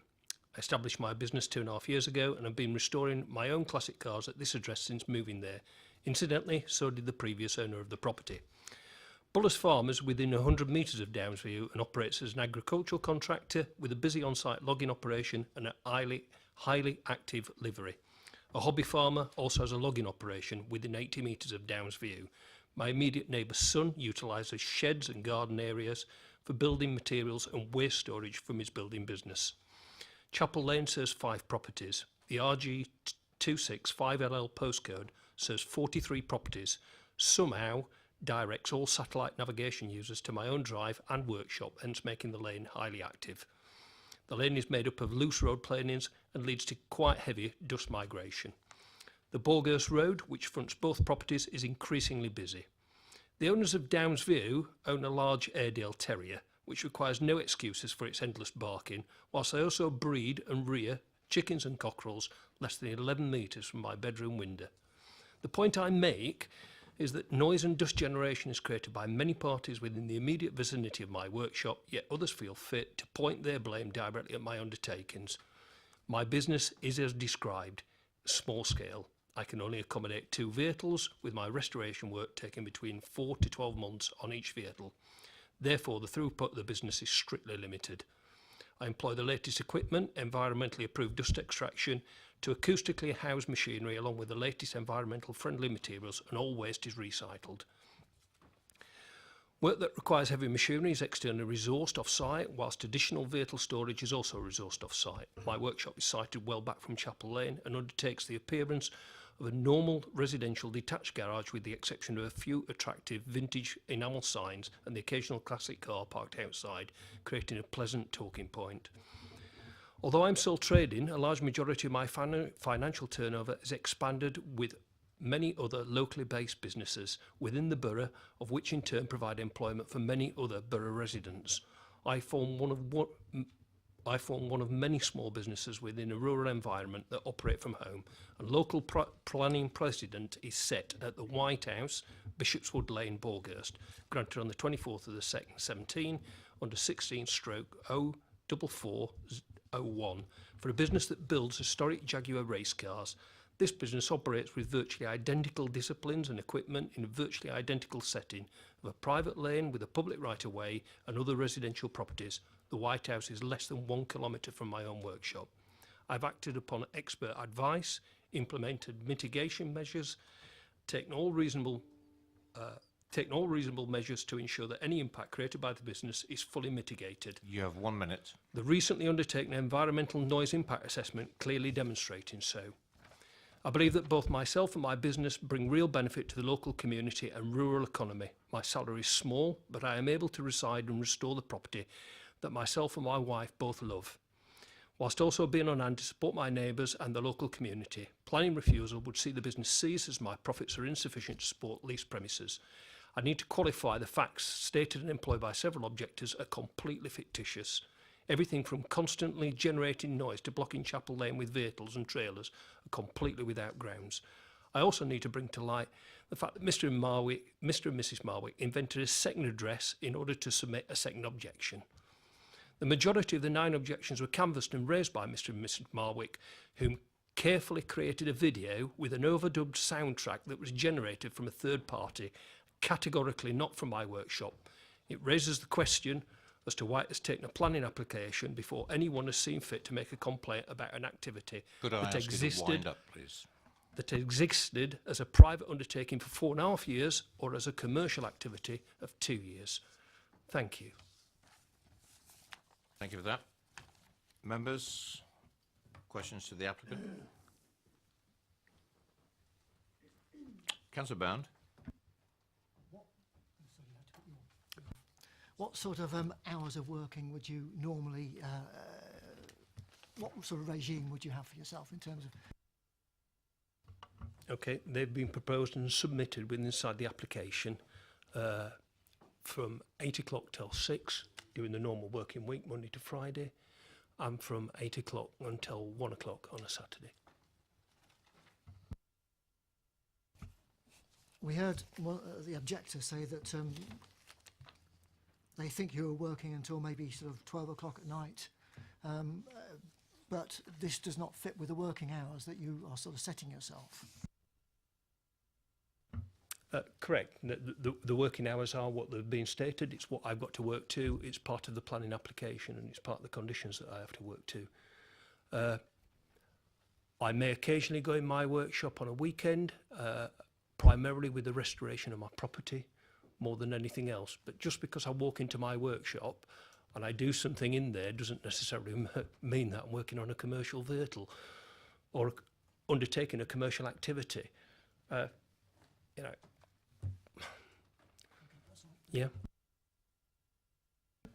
The report 193, page 193, sort of mentions acoustic doors on the workshop. I mean, they are closed when you're working inside with your vehicles, are they? Correct. What about the summertime? Still have to remain closed as part of the planning application and the conditions, and I have a small ventilation system. Councillor George. Chair. Thank you. Could I ask, this basically your business, as you say, has been in operation about 2.5 years now. Before this application, did you actually have or have to respond to any complaints of noise or odours as a result of emissions from your business at all at any time, either formal or informal? No, not before that time. Thank you, Councillor George. Any more questions, members? Mr. Spencer, thank you very much. Thank you. Councillor Tate.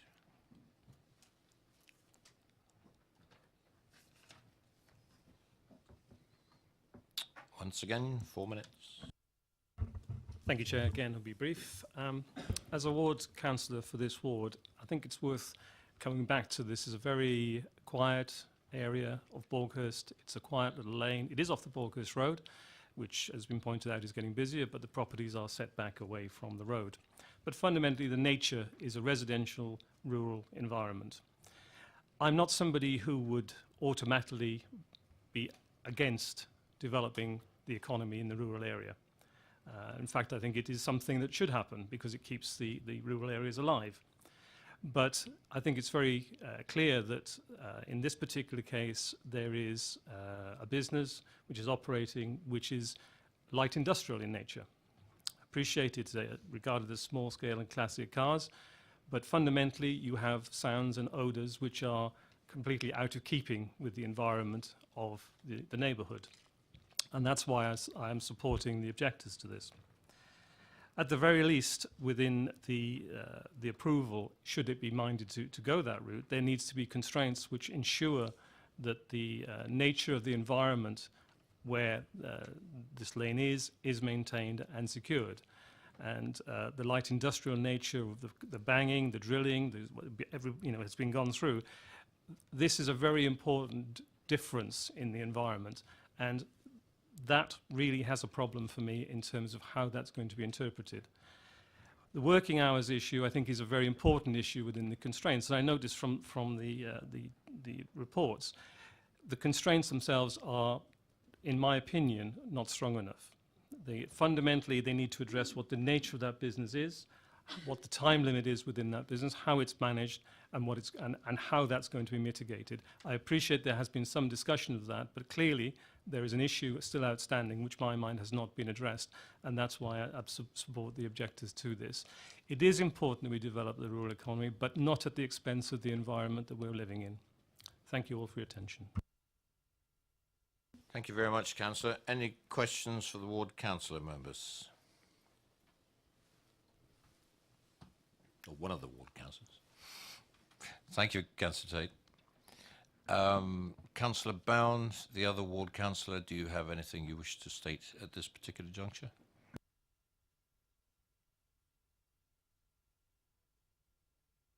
So I'll listen to the debate and join in. Fair enough, your privilege. Questions to officers? Okay, Councillor Westbrook. I have one as well, so go ahead. No, I just wanted to pick up. I think there's been a lot being said about the noise, and I think I just wanted to check in relation to the conditions on page 195, which to me seem quite clear, and also they talk about noise assessment that was done, and also talks about maintaining such in perpetuity. Also talks about condition 3 about no more than 2 motor vehicles at any one time, I'm guessing that says. So I just want some clarification on those conditions. They seem pretty strong to me, and pick up a lot of the problems that were raised by the objector. I mean, the condition relating to the noise mitigation, that's come from our environmental health team, further to consultation with them, where they deemed that subject to the noise mitigation measures being proposed being implemented, then that we should address the noise impact to a satisfactory level. With regard to condition 3, we've just been discussing maybe just sort of tightening that up a little bit to ensure that sort of no more than 2 motor vehicles for the purposes of being worked on at any one time should be located within the site, or we would probably just have to tweak the wording just to tighten that a little bit. And then we've also considered putting a further condition on stating the hours of operation. So that is actually a condition by itself. Yeah, so just to clarify as well, it does say that condition 2 also said that it should be maintained as such in perpetuity. So. Thank you for that. In fact, you've answered the question I was going to answer. Councillor Bound. Yes, could I ask just a bit more clarification on that firming of the condition?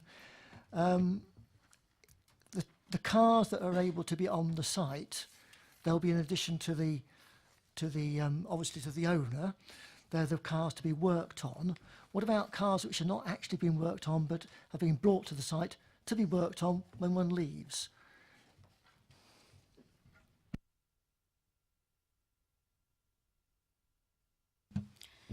I mean, the concerns that seem to have been drawn to our attention this evening is about the noise being generated by the cars that are being worked on within the garage. Hence why we're looking to potentially just tighten that condition up so that no more than 2 motor vehicles being worked on at any one time within the site. And then that wouldn't prevent, you know, the householders' own vehicles, personal vehicles, family vehicles being located outside the building, or any other car waiting to be worked on, provided it isn't being worked on outside of the garage. It's just to sort of limit all those activities relating to the car restoration to be taken or undertaken within the garage itself.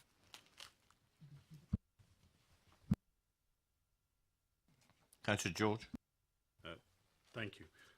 Could I just ask the officers to confirm that if any complaints under nuisance legislation or what have you have been made to the authority, would we know about them and would they be covered under this planning application you'll pursue? Thank you. Any noise complaints received or to be received in the future regarding this site would be made through our environmental health team, so it wouldn't form part of the planning process, and they have their own legislation to be able to control noise issues. And then of course we've got the condition 2, which seeks that noise mitigation, which environmental health have considered acceptable, so we still have an enforceable condition there from a planning perspective to make sure that the measures that they have said are going to be put in place are put in place and kept in place. So there is almost 2 strands there, but any noise complaints, again, would be through environmental health.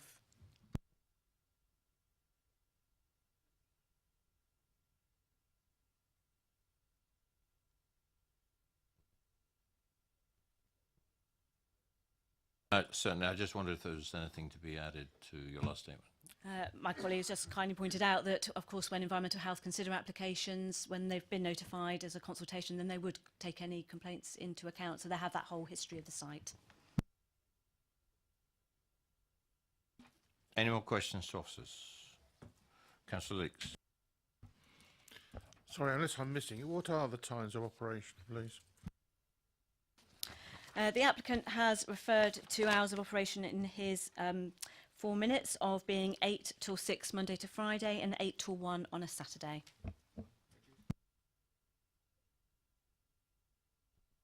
And do I take it that that would be included in whatever condition we have in here?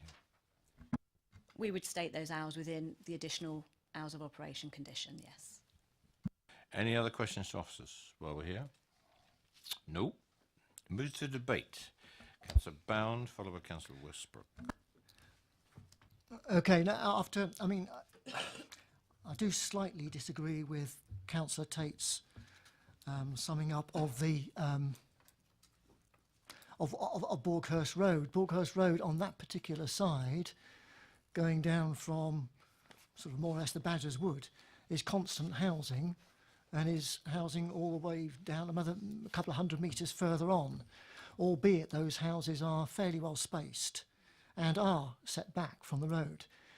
This particular building that we're talking about, the old chapel, is right on the corner of that lane which leads directly onto Balkhurst Road, and there are 4 or 5 other buildings up Chapel Lane which create their own traffic, which comes out onto Balkhurst Road.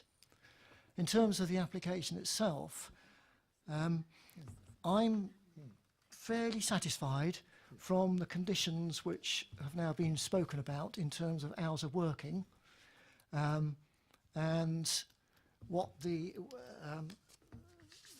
wording that comes out on page 193,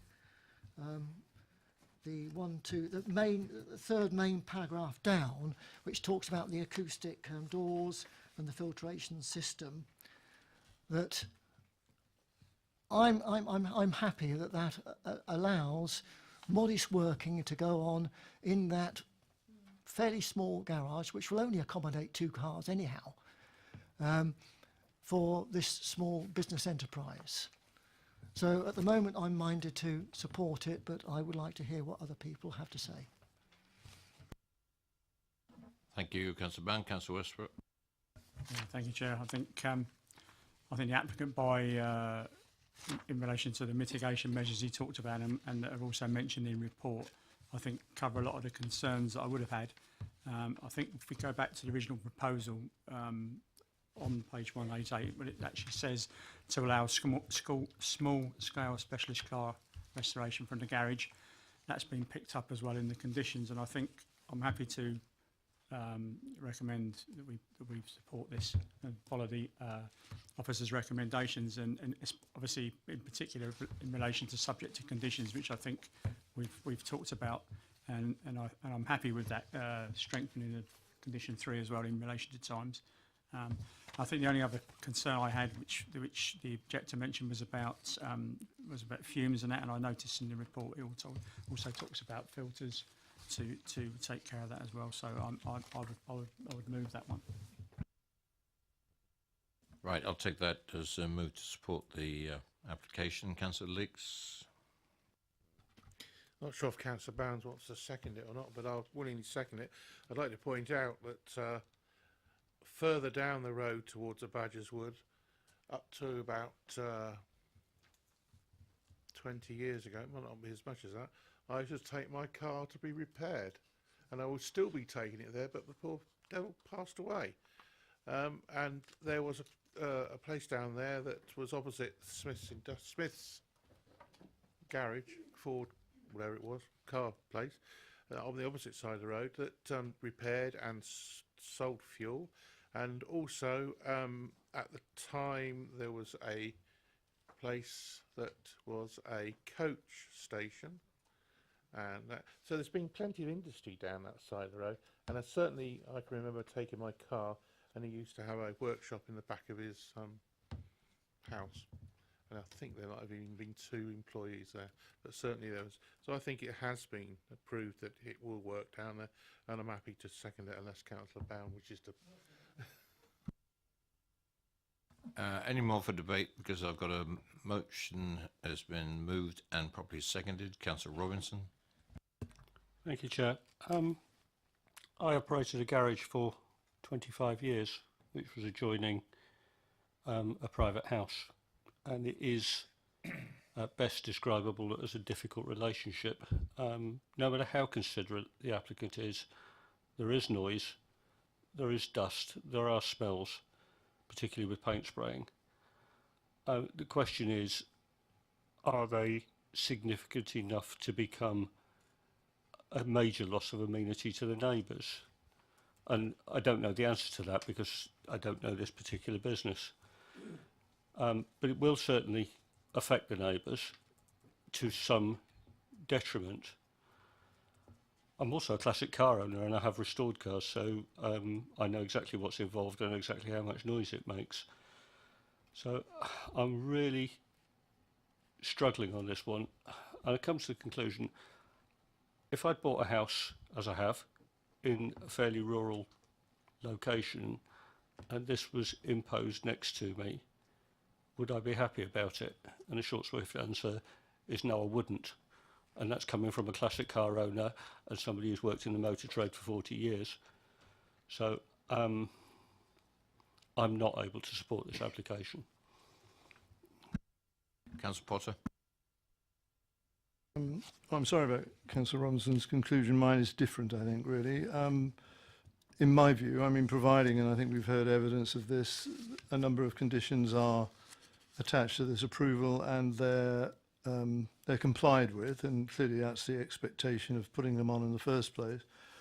I think this is a reasonable application. It's very small scale. I understand, obviously, the difficult relationship that Councillor Robinson refers to, you know, between a residential dwelling and this sort of, quote, light industrial use. But this is something which, in my view, is not going to deteriorate further because of this extension of the use of it, providing these conditions and the mitigation that we've been talking about is done properly. So I support the application and I shall vote in favour of it. Councillor George. Thank you. For me, I think the interesting thing is that this is almost a retrospective planning application in lots of ways. The business has been going on 2.5 years and it's almost a retrospective. The lack of any formal complaints about the business over that time in anything, and basically the attachment of conditions going forwards, for me, I feel relatively comfortable with this actually going forward. So I'll certainly support it.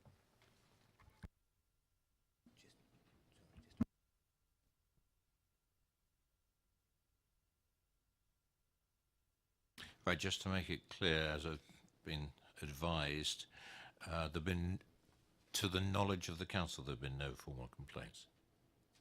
Okay? Make it crystal clear. To the planning authority. Been properly moved and seconded for approval. All those in favour?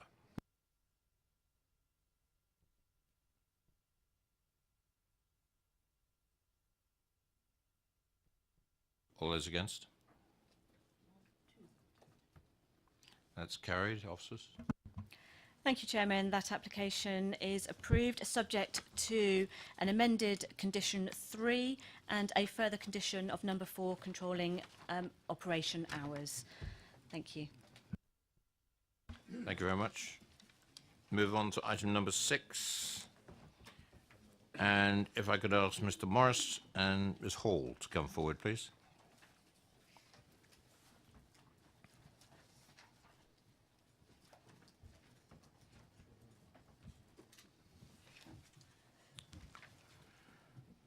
Good evening, and if you'd just like to sit tight, then the officers will introduce the application.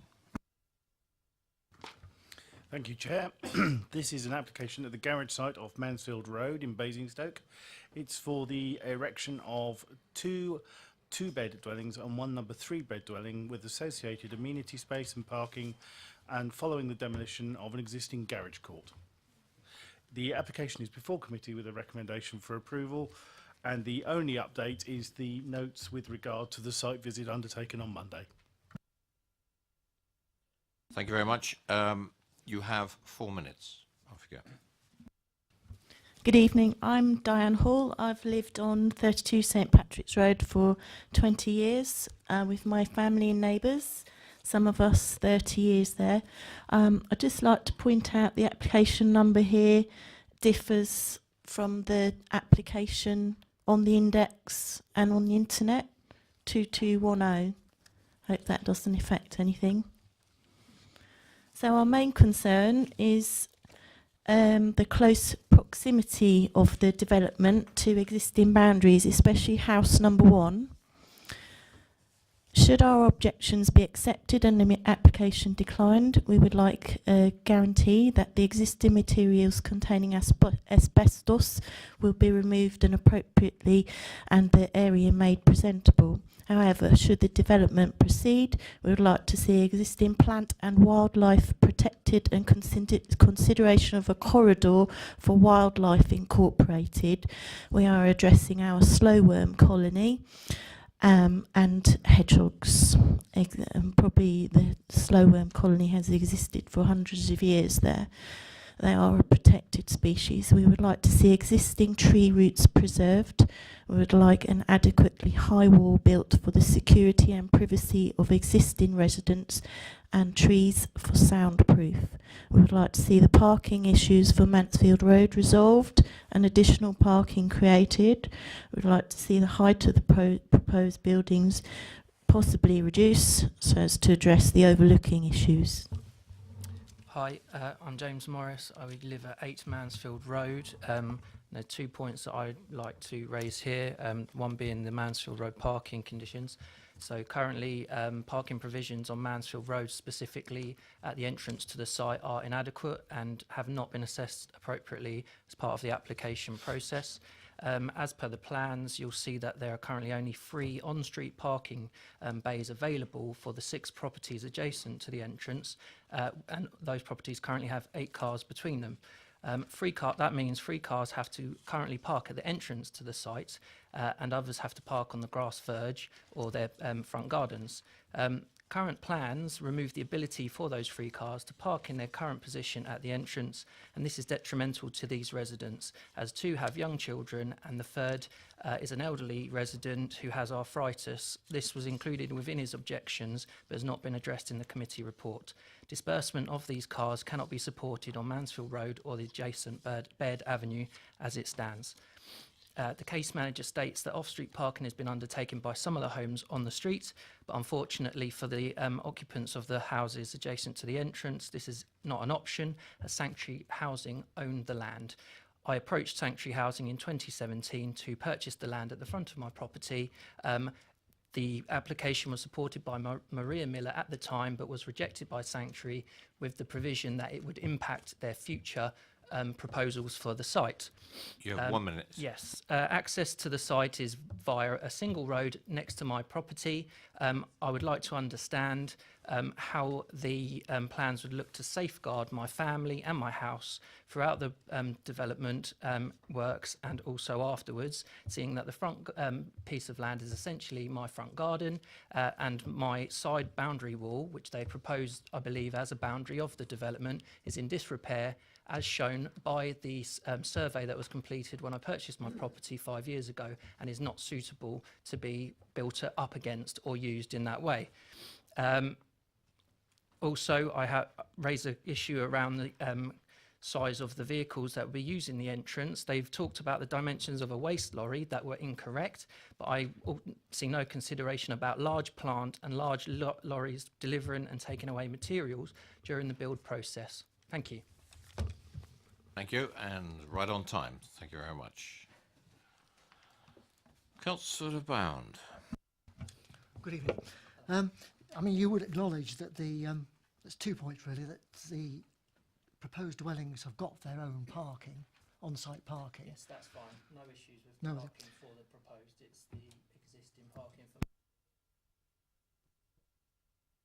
Yeah, no objections to the planning for the parking within the development. That's within the plans and has been done according to what the requirements are. It's the current situation for parking for Mansfield Road is inadequate, and it has been raised in the past before the development was even considered. It should have already been looked at. My other point was that these are garages, and I presume that if it was so required, I mean, Sanctuary Housing could bring them back into a state of repair. They could be used as garages, which would be used for storage. Cars would be coming, going all the time. So in a way, the building of the houses within the site with their own parking lessens the sort of traffic problems out into Mansfield Road. The traffic problems aren't a problem. It's where current residents are able to park their cars. If you remove the if you develop the land and change it into an access point, no matter whether it's for garages or it's for development for houses, you're removing essentially 3 car parking spaces that are currently used by residents, because there is a lack that aren't, proper parking spaces, but they're parked there through necessity, as there is inadequate parking on the rest of the road. So that's the issue. Sorry, I'd just like to add to that. If they were turned into garages, it would be more in keeping with the estate. If you take a look around the estate, there are garages that are being used and are well maintained.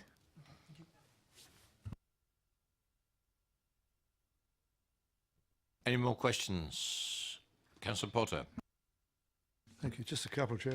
Firstly, Mr. Morris, if I've understood you correctly now, I mean, the point you're making, I think, is because the access road to the garage, which is currently unused, would form this road into the new development, that would prevent the 3 vehicles that park there casually at the moment. Is that right? Correct. But you accept that's unauthorised parking, obviously, at the moment? It's not unauthorised at the moment, as it's still on the highway. It's not on the private road that's owned by Sanctuary Housing. It is still on the highway, but obviously impedes any access to within that private road. Can I just check, sorry, with Ms Hall, if I missed it, forgive me, sorry. Where is your property relative to this development? I'm number 32, which is where the car park is. I haven't got my glasses. It's where the sorry. turning point is. backs onto it. Yeah, I think from your site visit, you may not have got the same view as we get from the back of our houses and the backs of our gardens, where we've all built summer houses and private areas.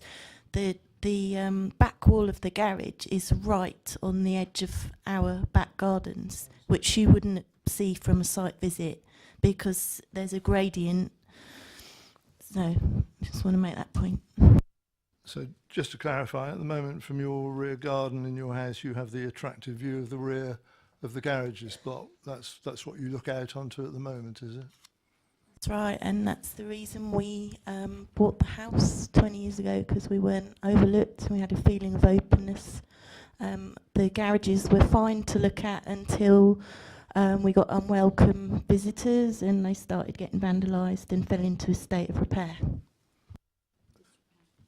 Just on the overlooking aspect, if I may, I mean, obviously looking at the plans that we've been provided with, the new dwellings are set at right angles, obviously, to yours, and it's the gable walls of those properties that would be overlooking, inverted commas, your garden area. Is that something you've looked at and considered? Yes, that's right. Especially house number 1. It just seems like a very, very small amount of space for boundary, and we really want to consider our wildlife that we've catered for since we've moved in. If I may, just looking at the plans we've got provided with, where we look at the elevations, in terms of fenestration, in terms of windows, I mean, there's very little in the plan that we have in front of us that is going to be overlooking your garden. You accept that, I guess, do you? Yeah, I do understand that. If you were to go ahead and agree, we'd like to more details regarding the existing boundaries. We're not sure if there's going to be like a partition wall built, whether it's going to be appropriately high enough, and also reiterate the importance of the corridor, that it's quite an old estate, and it really is a corridor down the back. Some of us have wild areas, especially to preserve the existing wildlife. If I can just clarify that point, really, because it may be something the officers can pick up. In terms of your identification of slowworms, obviously a protected species, it would be a thin corridor that actually would run down this site that we have in front of us at the end of your garden. That's the sort of corridor area you're talking about, is it? That's correct, yes. Any more questions? That's fine. Any more questions? Nope. Thank you very much. That's it.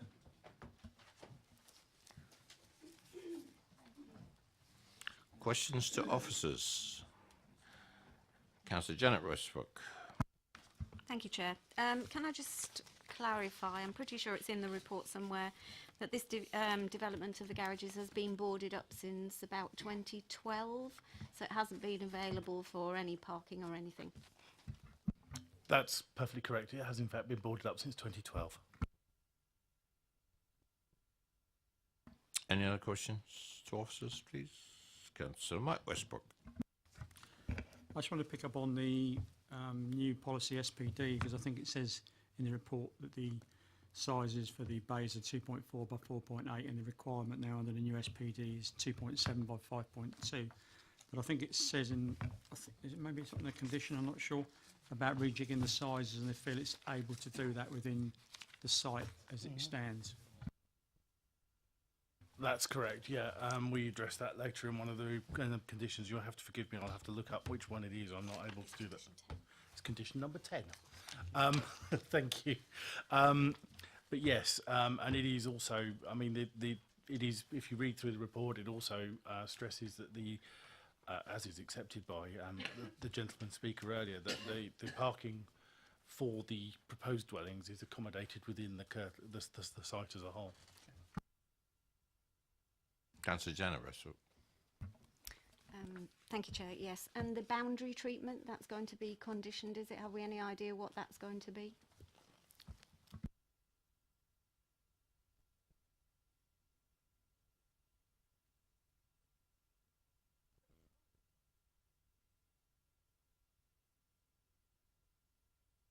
So there are landscaping conditions, which also includes a request or requirement for the provision of materials and types of screens, wall fences and hedges to be erected. So that would include the boundary treatments, yes. Councillor Potter.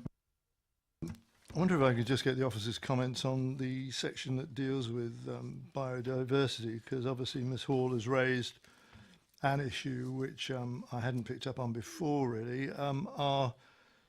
Our note from the officer talks about the site is not considered to contain any notable species, however could have potential for containing nesting birds, etc., which applies to many sites, I know. But in regard to what we've heard this evening, I mean, I have no evidence either way, but are we in a position where we could attach some informative, really, in this regard? I mean, if there are slow worms which need access and need a space to move around in a protected manner, is that something that we could look at? Because it seems to me, if that is, and I'm sure it is, sorry, by the way, if that is valid comment, it's something that we ought to be taking into consideration, isn't it? That's twofold. Obviously, first of all, slow worms, as was correctly pointed out, are a protected species. So the development would need to be carried out in strict accordance with the Countryside and Wildlife Act, that affords those species protection. So if they are discovered, appropriate measures to deal with that would need to be undertaken at the site before further works could continue. Also, I mean, if members were minded to add an informative with regard to supplying corridor routes or access for species, protected species of any kind along the boundary of the site, then we could certainly, that could be added if that was members' intention and desire.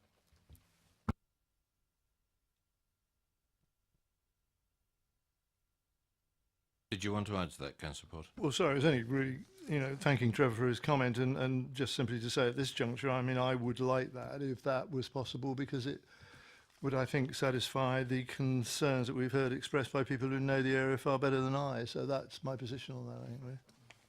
Yeah, we can have a look at that at the end, possibly. Any more questions to officers, please? Debate? Who'd like to kick this one off? I will, if you want. Just that I looked at the, when we went on the viewing panel, how can I say it? Quite a depressing sight greeted us when we opened the, the lock gate. No, and Trevor, if I force the gate open. And I can see this development being nothing but a positive contribution to the local area.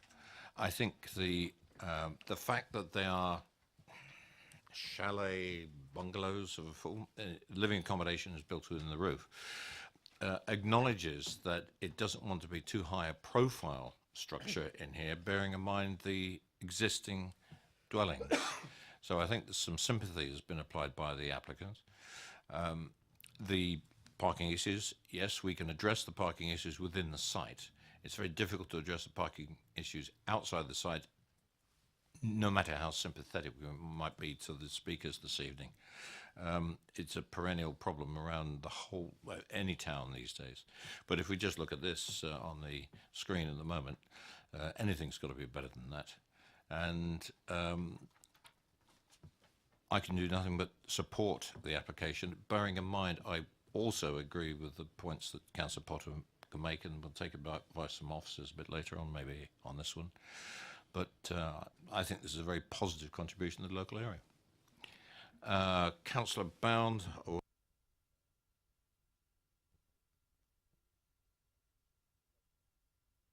Councillor Bound. Quite happy, Councillor Bound. Thank you. I've got garage blocks in my own ward which look very much like that, and I do wish that some developer would come along with similar proposals and develop my garages. And so I'm wholeheartedly behind this scheme, and I will be voting for it. Thank you. Councillor Leeks. Thank you, Chairman. I totally agree with Councillor Bound. I haven't got any in my area, but I know that certain parts of Tadley have, and they're an absolute eyesore. And I would wish that somebody would come along and do exactly the same, Councillor Bound. Unfortunately, I believe some of these garages in Tadley are privately owned, but I really do wish they'd come and tidy them up, because it is an eyesore to such a lovely area. Councillor Janet Westbrook.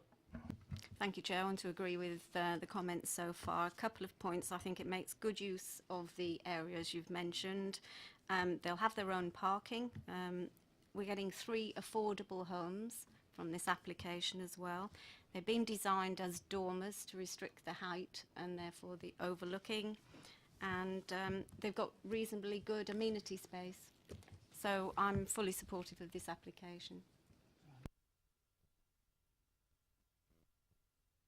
Anybody else wants to speak on this?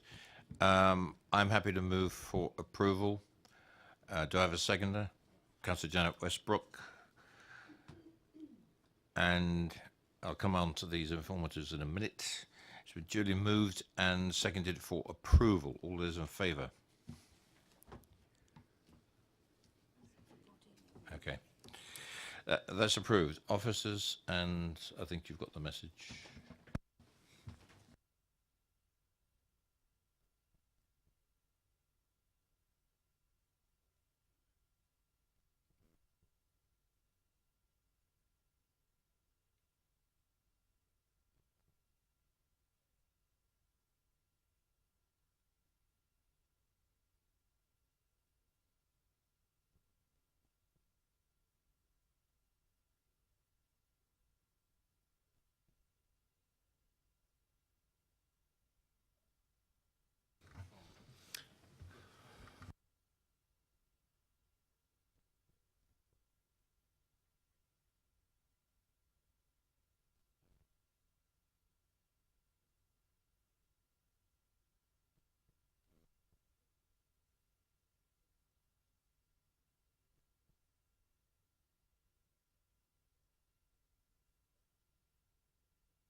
Thank you, Chair. A little bit of discussion there as we worked our way around it.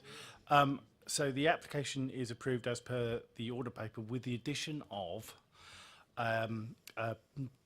informatives with regard to measures to be undertaken, drawing the applicant's attention to the Countryside and Wildlife Act and their duties under that, and also asking them to give consideration to biodiversity enhancements for protected species on the sites bounding their land, as obviously the reports we've had with regard to slow worm communities and all the rest of it actually are, if you like, behind the garages, which the back wall of which marks the boundary of this site. So it is in fact on land immediately adjoining rather than being within the application site. So we'll ask them to consider doing that. We can't actually we can't condition that because it is land outside the application site.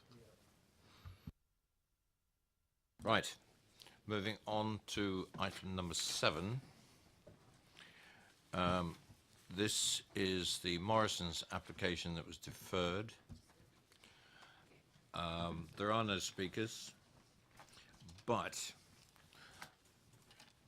we do have questions to officers. Now, because things have changed a bit, do you want to introduce this to notice, I think, to see what the change has been from the original application to now? Yeah, just very briefly. And it also updates the committee about where we are in particular in regard to this particular application. Officers? Thank you, Chairman. This application is at Morrison's and Worting Road in Basingstoke, and the proposal is for the installation of a canopy and porta cabin within the area of the existing car park to create car parking valeting franchise. Now, the application was previously considered at the Development Control meeting on the 7th of November last year, and at the meeting, members resolved to defer the application to seek further information, which is detailed on the list on page 224 of your main agenda. So this included details relating to parking, reductions of spray, potential for pollution, and how water would be dealt with. It was also requested there's an explanation provided as why the proposal had moved away from an alternative siting that had been considered within a previous submission. Further information has been received from the applicant, which has not created any significant changes to the application, but has just provided further clarification. And that is referred to in the supplementary report to you this evening. In terms of parking, just by way of summary, it has been confirmed that the operators intend to operate a shop while you wait valet service.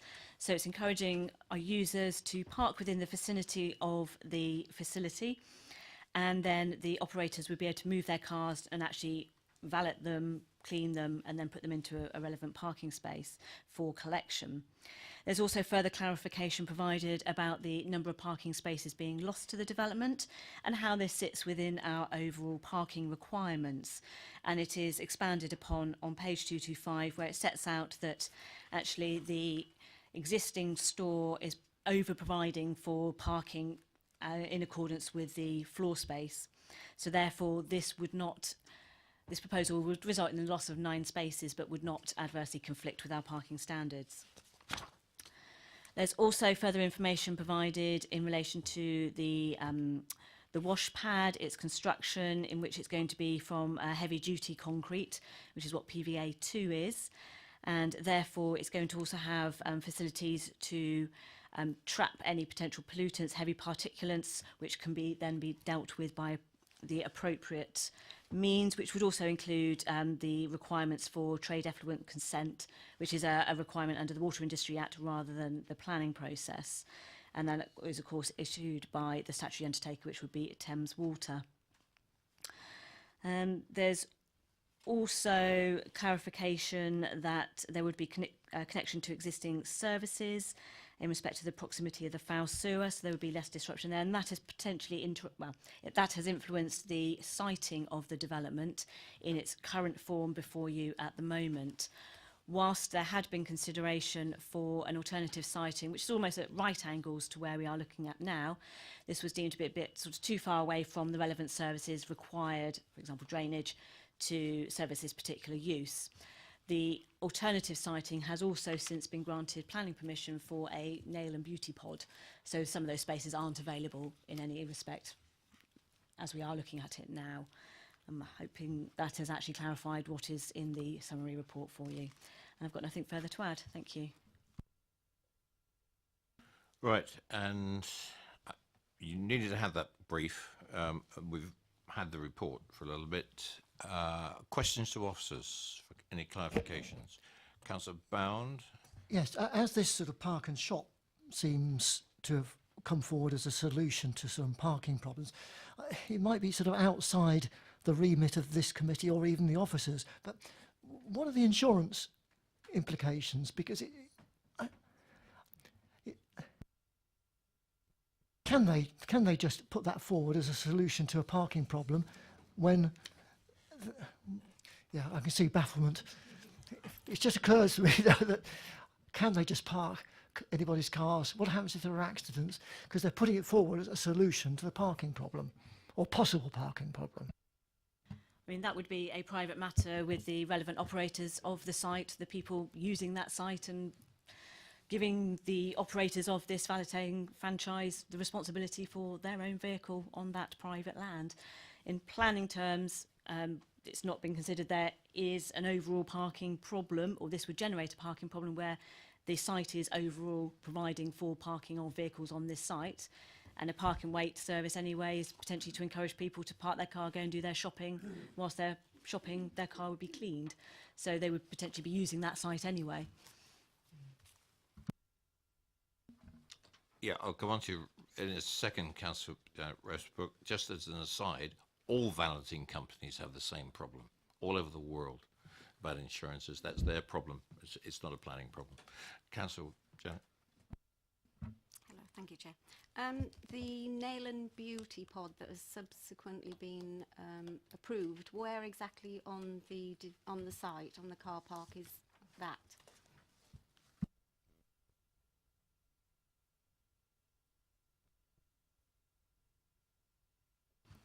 Okay, so if you can see on the red outlined area for the current application, the Nail and Beauty pod was sort of at right angles, sort of heading in a sort of north to south direction in that sort of corner.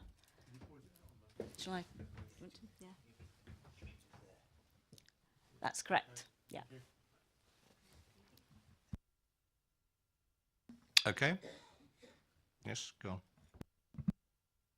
Sorry, I think something to do with it. One more question. I think I mentioned at the last time we considered this that I didn't understand how it would all operate, and if you could call up the diagram of the hoarding and so yes, the one before that, please. The screen before that. Is that hoarding in the middle of the two areas? Because there's clearly hoarding on the left-hand side. Is that hoarding between the wash and the drying areas?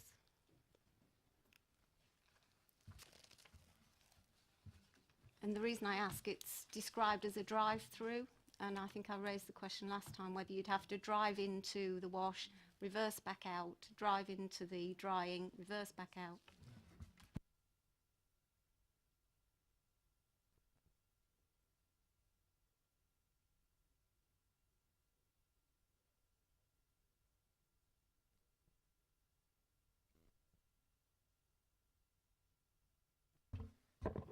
Thank you, Councillor Whitford. I think our understanding of how it's described there is that you would drive in, and they've been described as 4 bays.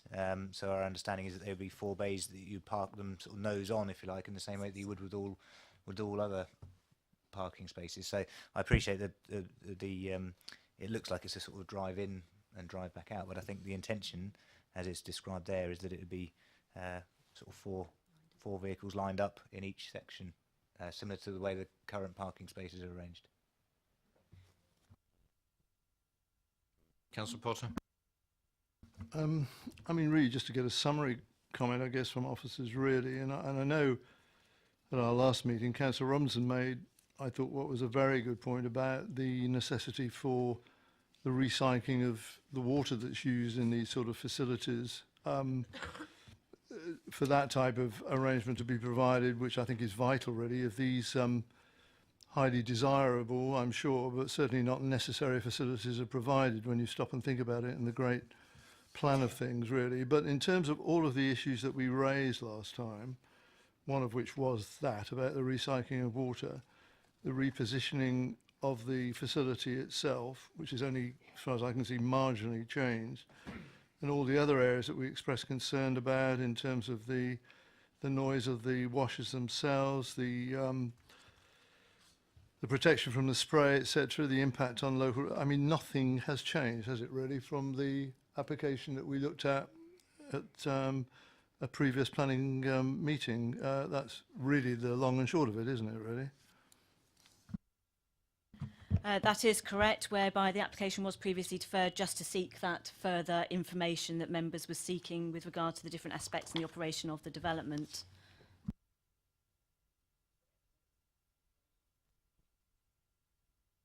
I believe that's been addressed within the report, has it not?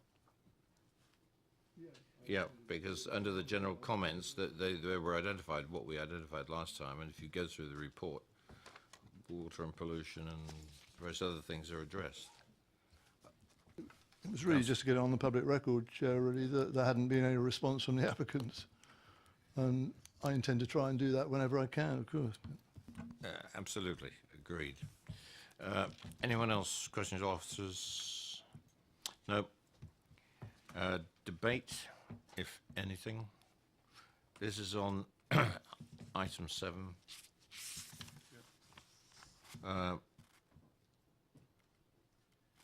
Yeah, sorry, Councillor Robinson.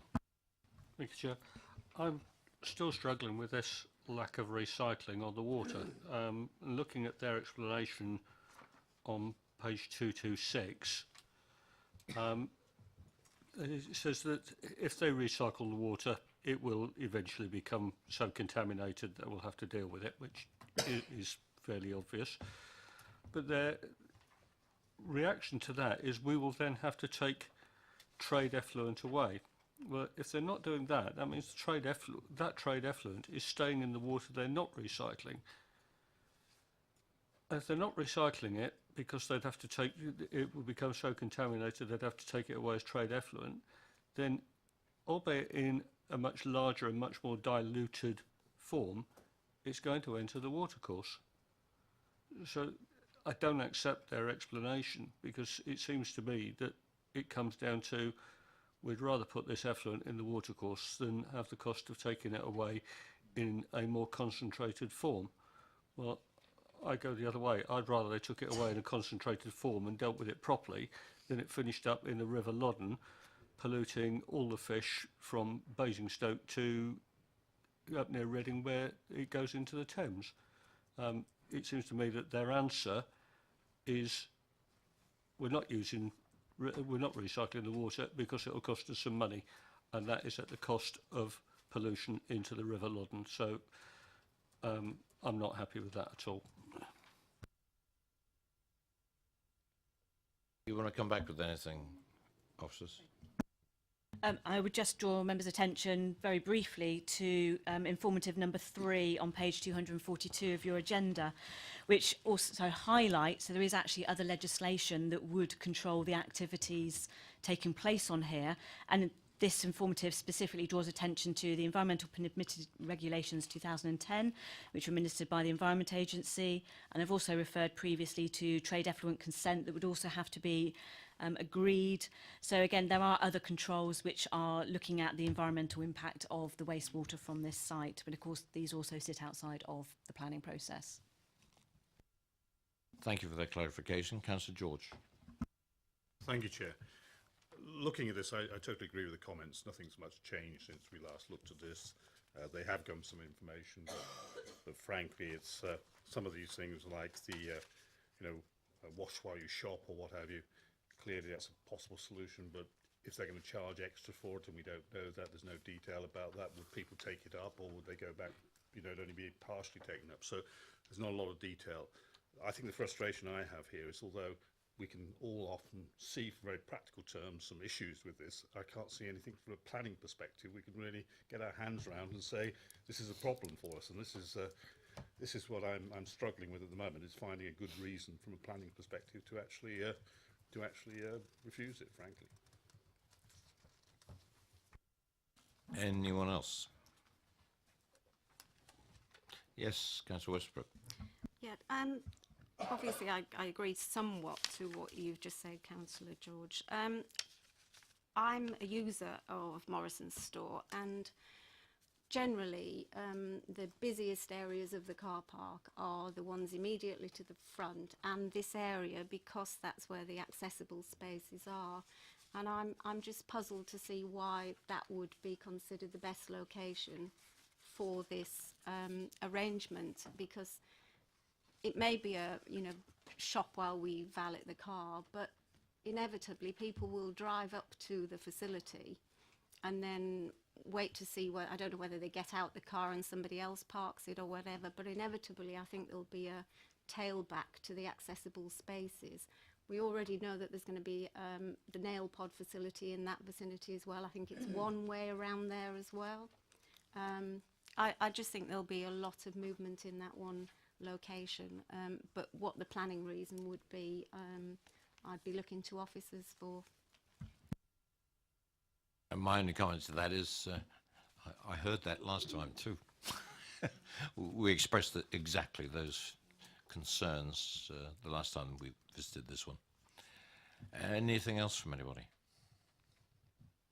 Councillor Potter?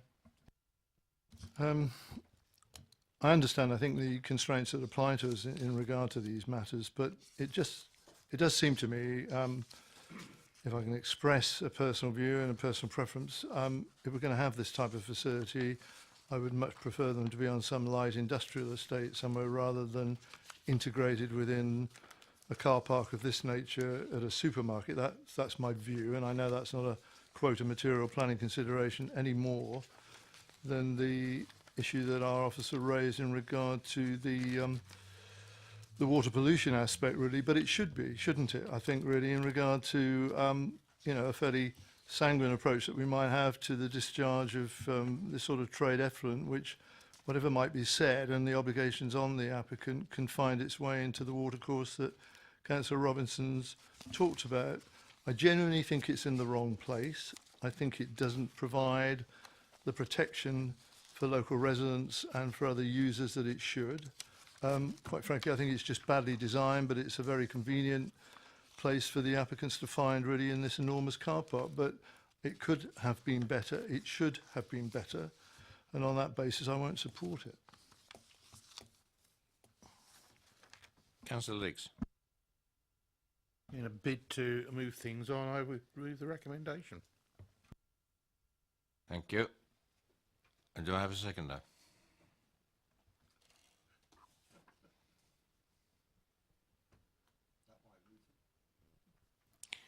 In the absence of anybody else, I will second it on the basis that we need, A, to move it on, but to support the officer's recommendation.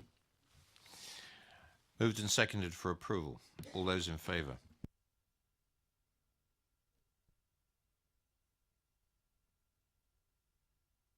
All those against? 1, 2, 3, 4, 5, 6, 7. I would like some reasons for refusal.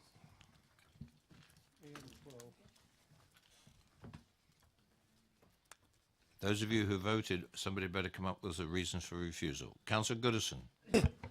Well, one reason I'd like to give is that there's no clear indication how they anticipate getting rid of over-polluted water without discharging it into a system which eventually ends up in the River Loddon. And I think until that matter has been resolved, it's difficult to support it simply and solely for that particular reason. I'm going to defer to officers for a bit of advice here.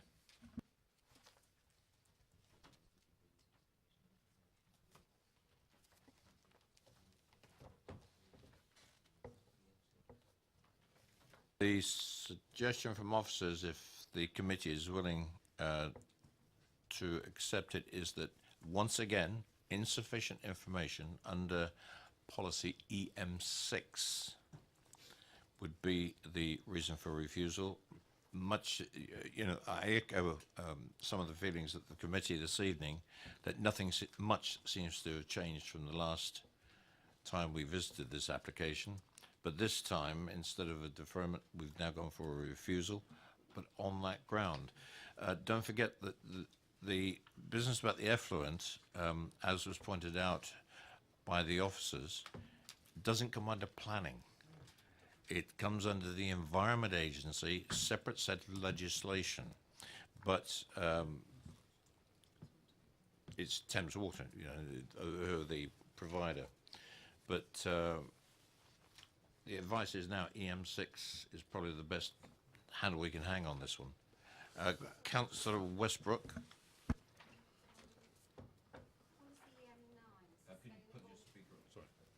Oh, sorry. Policy EM9, sustainable water use. 6.72 talks about Thames Water, who supply water, are all seriously water stressed authorities. And areas of serious water stress are those where demand for water is or likely to be a high proportion of the current effective rainfall. Would that be relevant?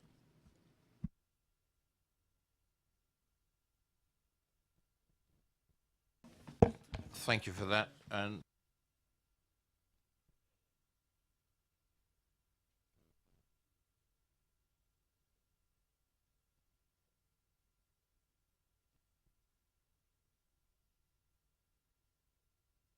Chair, I think in relation to EM12B, my reading of that would be that it would be more related to contamination as a result of existing historical nearby land use and activities. So it's more about the association risk of existing situations. I think the best we can do is refer it back to policy EM6 if that is the focus of what Councillor Gosden raised. In relation to policy EM9 that Councillor Westbrook raised, I think the issue is that that policy relates to obviously new homes, point A, or point B being new non-residential development, which this is, but it isn't. It's a change of use of the land as opposed to being new floor space as such. So I don't think that one would necessarily be an applicable policy in those regards. So I think if the concern of the committee is about the insufficient information being submitted in relation to potential pollutant of the watercourse, then policy EM6 would be the most applicable policy to quote. Councillor Goodison. Thank you, Chair. Just very briefly, I mean, on page 242, it's the environmental permitting regulation 2010 makes it an offence to cause or knowingly permit a groundwater activity unless authorised by an environmental permit, which the Environment Agency will and can issue.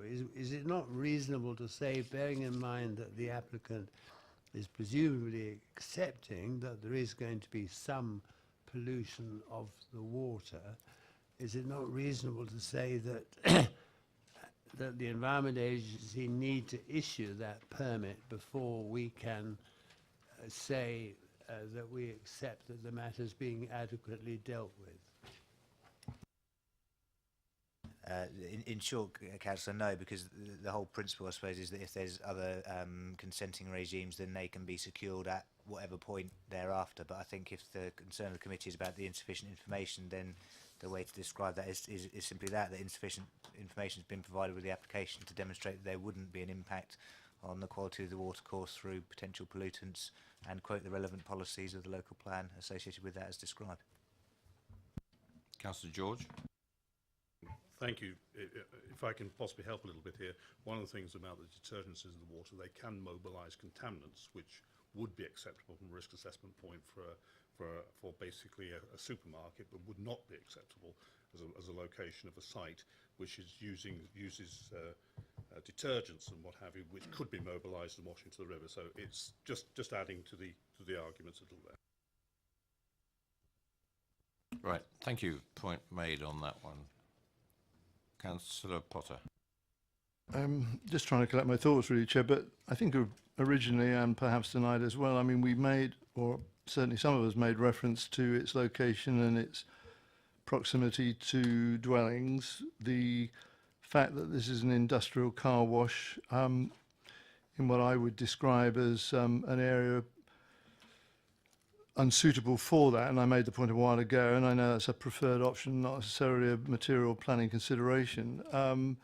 The light pollution elements, I think, really relating to this facility and adjoining properties as well was mentioned the last time we discussed it. I think there was also an issue, and sorry, forgive me if I'm overtaken by events on this, really, about the bays for watch my words quickly, those with disabilities who were going to be disadvantaged by the fact that that provision was going to be removed, and I'm not sure alternative provision which was as convenient as had hitherto been the situation in the design of the car park were being provided. So I think that was certainly something we mentioned originally. I don't think that's been changed or compensated for in any way. So I think there are a number of dare I say it, matters which are material in that they relate to the overall layout and design of the facility not being, quote, as good as it should be, and certainly in the wrong place. Yeah, unfortunately, I don't think there are reasons for refusal, Councillor Potter. Notwithstanding, I think you echo the views of the majority of this committee in those words. But we've got to hang it on policies. Well, stating the obvious, maybe. Officers, are you happy with what you've got? Right. That concludes item 7. Item... We've not approved it. We haven't refused it. Oh, we haven't refused it? No, we have not approved it. Okay. Do I have a mover for refusal? Yeah, Councillor Potter. Yeah, thank you. No, you haven't. And seconder, Councillor Sherlock. Moved and seconded for refusal. All those in favour?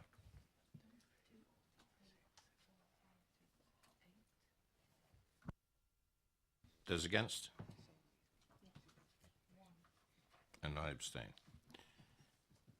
Thank you very much. That is refused. And we know why. Yes, please.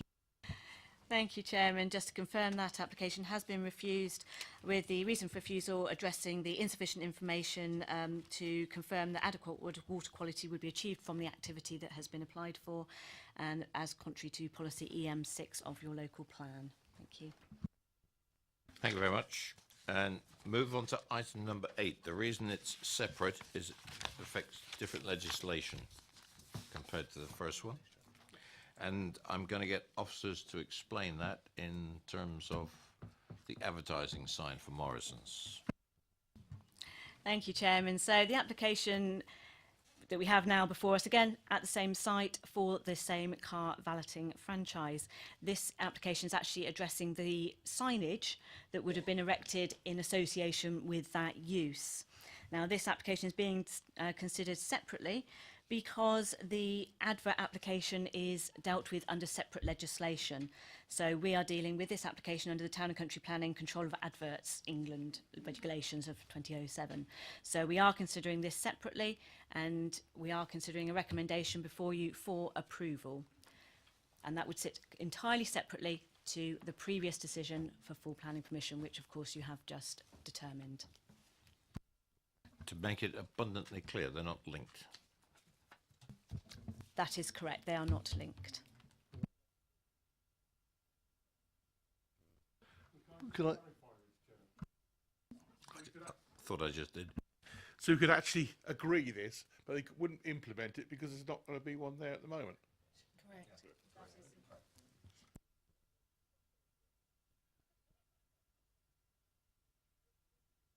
Questions to officers before Councillor Potter.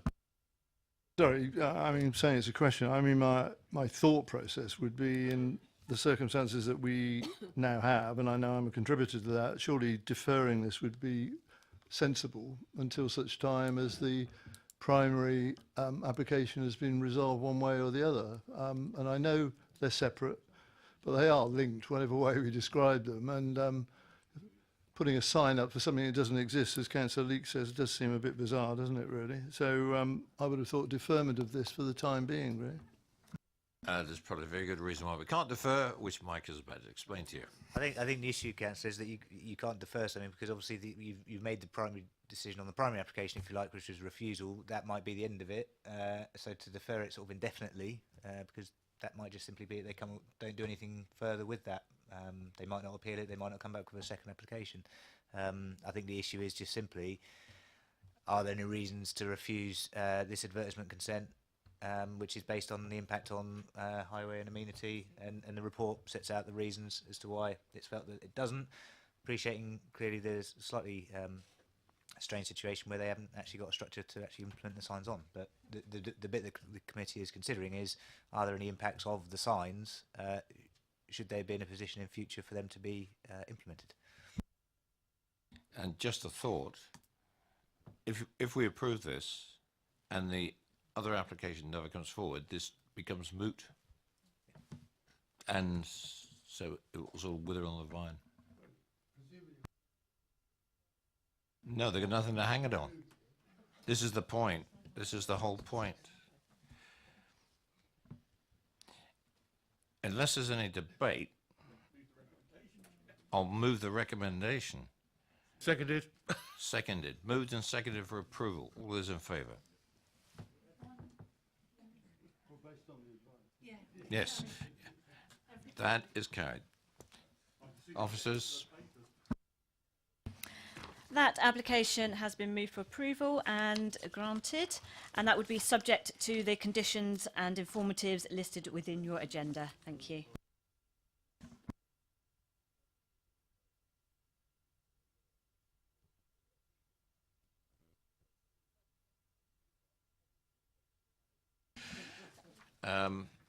We're going to move on to agenda number 9.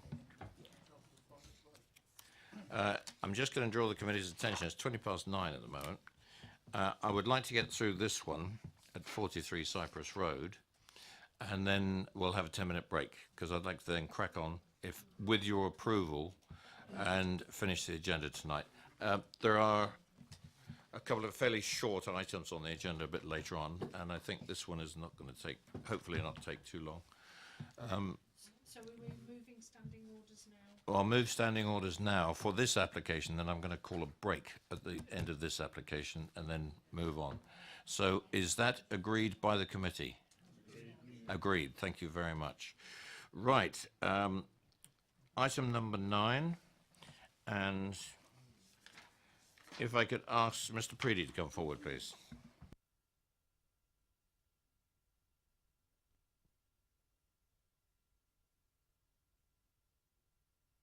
Good evening, Mr. Preedy, and if you'd just like to sit tight, and the officers will introduce the application.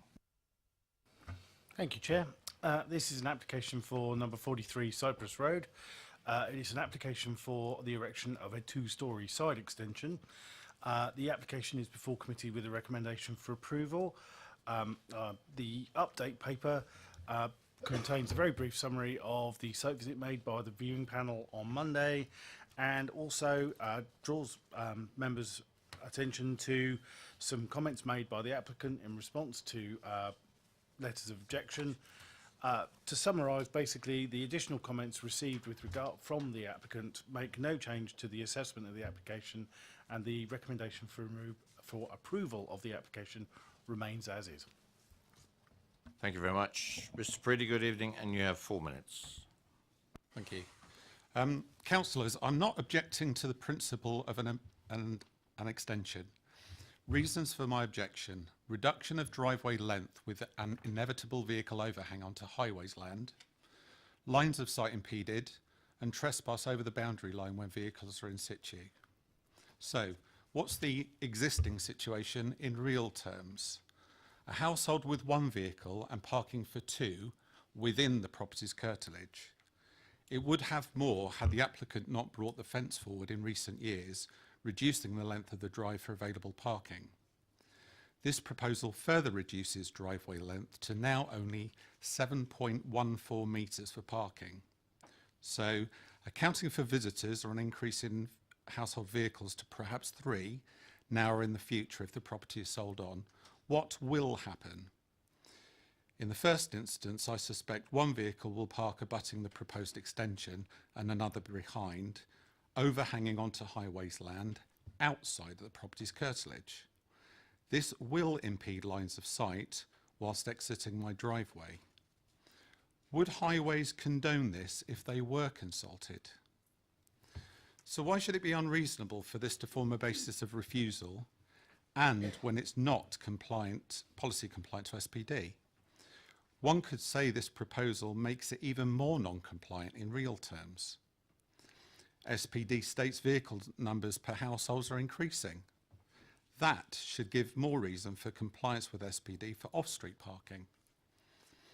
Giving no weight to this issue for extensions such as this, one could say you are riding roughshod over your own policy.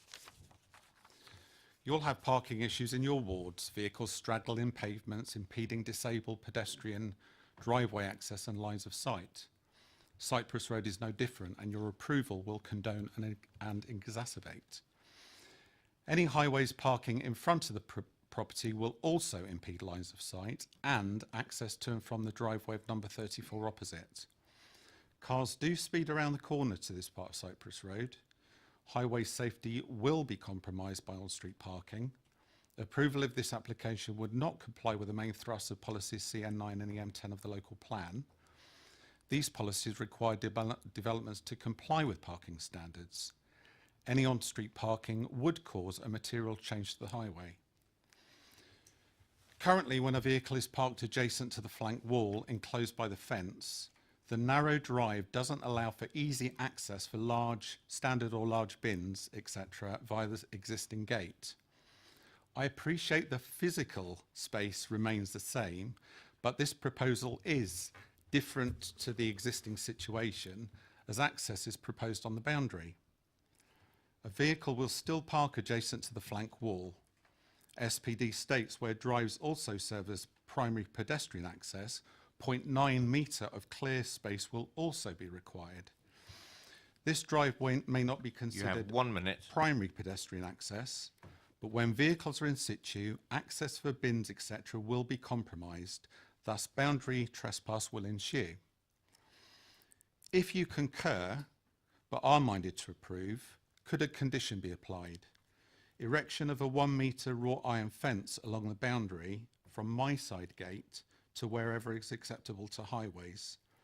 This would guarantee prevention of trespass and, should vehicles in the household increase or the property is sold on, so prevent a potential civil matter ensuing. Thank you for your time. Thank you very much, and thank you for being on time. Members, questions to the Speaker. Councillor Potter. Sure. Sorry. I'll start again. Hello, Mr. Preedy. Just to check a couple of things with you, if I may. My interpretation of the plans that we have in front of us doesn't suggest any additional occupancy of the property in person terms. Would you accept that? Accepted, yes. So anything that we speculate about in regard to car numbers and usage is just that, I guess, speculation.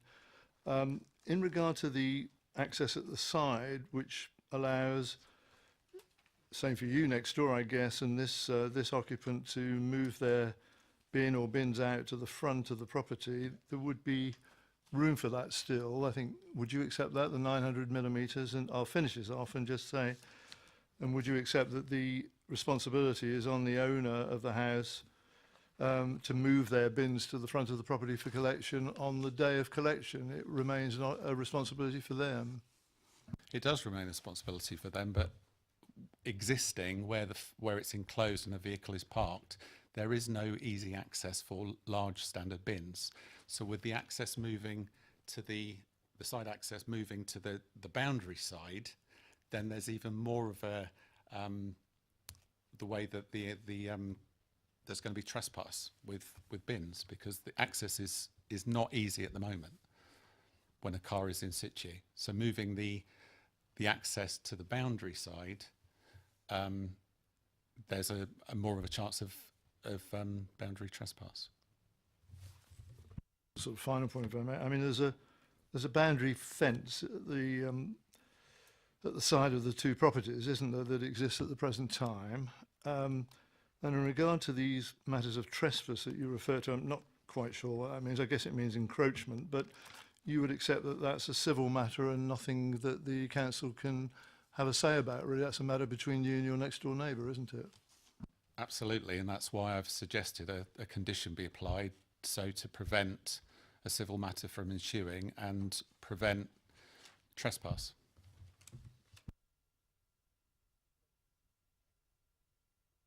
Councillor Robinson. Thank you. If we could have the photo of the front of the property up again, that would be really helpful. Just looking, no, there's one, that's the one, thank you. Just looking at what I can see, I'm assuming that you live in the property to the left. It appears to me that your drive could possibly be double width. My driveway is double width, and where my side gate is and those pebbles are, that's also my driveway. Thank you. That's about it. What's to prevent some of the lawn area of the applicant's property being used as drive, in your opinion?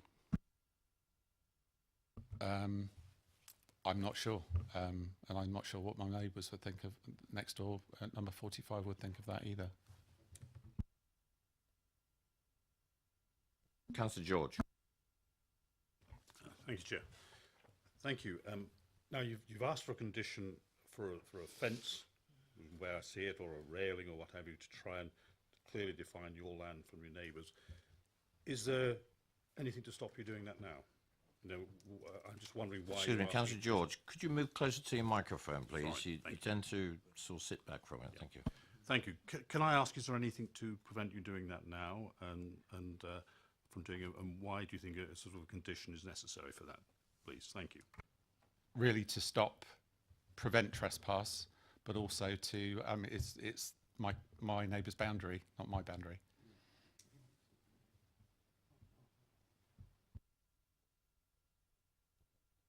Sorry, yes, sir. But just to clarify, is there anything to stop you actually putting a fence down there on your land and on that boundary at all? Is there anything to prevent you doing that? On my land, no. Any more questions to the speaker, please? Nope. Thank you, Mr. Preedy. Mr. Belsham, please.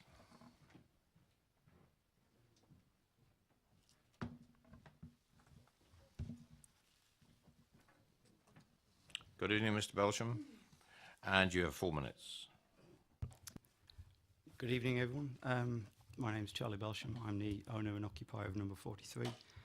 I had hoped to be here with my architect to support me technically, but he can't attend, unfortunately. I'm not familiar with formalities and process, so forgive me if I get anything wrong. The reason for my application is to enable me to continue to have both of my children stay at my property with me. My daughter's now becoming a young lady, and currently up until now, since I moved in 2013, they share a room at the rear of my property. That's becoming no longer appropriate for her to do that, and without this third bedroom, I fear that I won't be able to see her as much as I currently do. And it's not come as any surprise that she's becoming a young lady.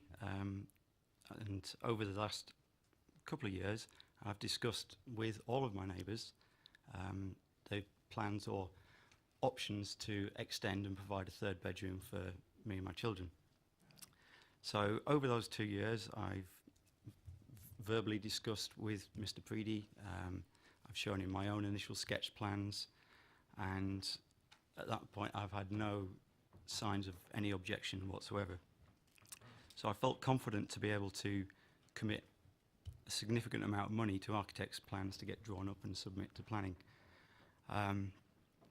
So that's a bit of the background. I believe you've all read the case officer's report, I hope. I'd like to thank the case officers for writing such a detailed report and providing what I feel is a well-balanced view and has addressed all of the relevant policies that apply to my application, as well as addressing the concerns raised in association with this application. Highlighting a few points from that. With regards to access to the rear garden and mowers and bins and trespassing or encroachment onto neighbours' property, currently on bin day I move my car back, bring the bins across, as we're looking at to the right of the property, up the small little path that I had to add in to try and make my driveway wider, because it is a narrow driveway. And at no point do I ever trespass on neighbour's property. And up until I had this application put in, I had a very good relationship with Mr. Preedy. When moving those bins, I'd move the car and everything would be appropriately parked and put it back. Again, ever since having ideas of putting an extension, I've taken into account the need for parking, and that's why I proposed a modest extension and not taking up the entire driveway.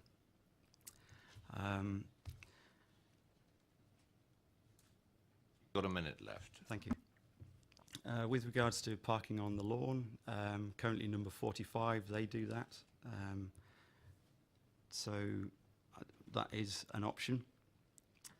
And as put in the report, I don't believe, or they say in the report, that adding a third bedroom wouldn't further exacerbate parking within the area.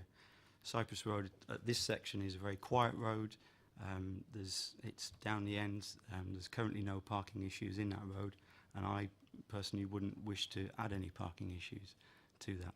I'm purely just trying to provide a third bedroom for my daughter to be able to stay with me, and that's it. Thank you very much for your time.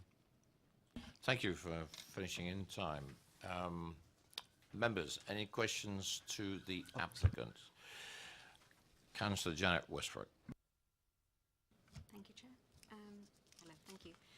You mentioned that at the moment you move your car to bring your bins out. It's fair to say there's going to be no change then to that once the extension is built, because I think from our report it says there's a 900 gap between the end of the extension and the fence, so there will still be sufficient room for that. Can you just confirm that, please? Yes, the width of the gateway that's be provided to the left of the driveway on the proposed plans would provide a 900 gap, which would allow easy access to get wheelie bin, lawnmower, wash machines, fridge freezers, whatever you need to get down to the back garden. 900 is plenty enough space to do that. Councillor Potter. Hello. It's in our report, but just to get it on record, the flank wall, which will be adjacent to Mr. Preedy's house, you're intending to provide just one small window to the bathroom. That will be opaque glass. That's right, isn't it? Yes, and that follows the existing arrangement anyway, which is already an opaque glass bathroom window. Any more questions? Thank you very much. Councillor Bean.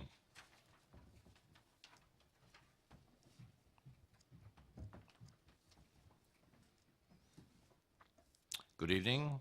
4 minutes. Good evening. Thank you. I will be very brief. So the application before you this evening raises a couple of concerns which I would appreciate the committee giving some consideration to, and if possible suggesting any mitigating actions that may be appropriate. In reading the report, I'm sure the committee is already aware that the current parking provision does not meet current standards. The proposed extension could therefore not be classed as worsening the current provision, even though the parking situation, if this application is approved, would not meet the current parking SPD. We have an inherent issue not only in Hatchwarden and Beggarwood, but the wider town in regard to lack of adequate parking provision, and I'm genuinely concerned that approval of this application could add to this problem over time. I'm sure many of you will agree that this is an issue that we cannot ignore, and where we are able to, we should be doing our very best to try and ensure we are not worsening the situation. I also note from the application that there are concerns in regard to the movement of bins due to restricted access from the applicant's back garden gate to the front of the property. Again, I think it would be helpful if there are any mitigating actions which could be taken to reduce or remove this concern wholly. Thank you. Thank you, Councillor. Members, any questions to the ward councillor? Nope. Thanks a lot. Questions to officers? Councillor Robinson. Thank you, Chair. Public observations, the second one. Proximity of the proposed development to the side boundary and the chance that construction may inhibit the extension of the adjacent property in the future. Do you think that's a valid, bearing in mind we've just heard it's 900 millimetres? Is there any validity in that, or is that a totally spurious complaint? The truth of the matter is we would assess this application in respect of the existing situation. If an application were to be received to extend the neighbouring property to the side, we would have to address that with regard to the circumstances material at that time. That doesn't actually answer the question, Trevor. The question was, could this extension compromise an extension? Is it likely to to compromise the possibility of extending the next door property. Do you feel that this one being built could have a knock-on effect on any plans, future plans on the neighbouring property? To some extent, I'm going to have to venture into the world of the hypothetical, but it depends entirely on what is proposed. But I can foresee a circumstance in which extensions to that property could be undertaken that wouldn't be disadvantaged by the current proposal.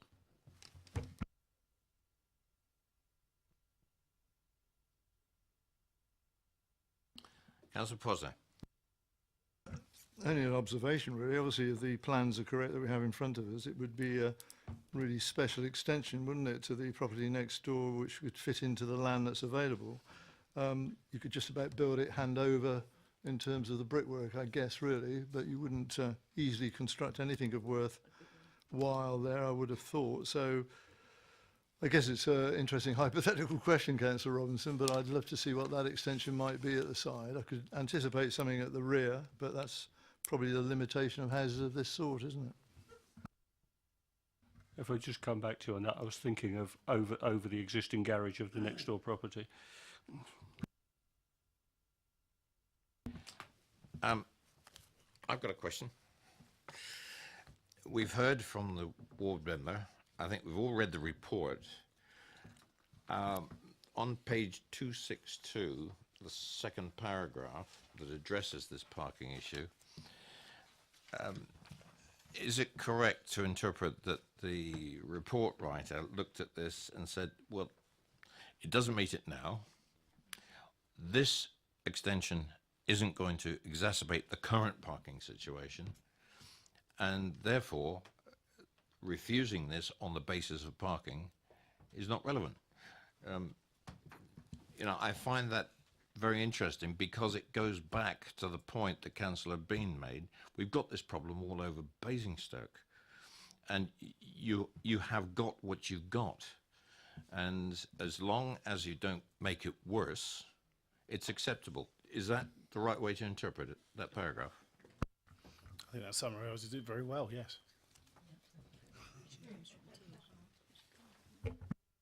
Thank you. I understand it.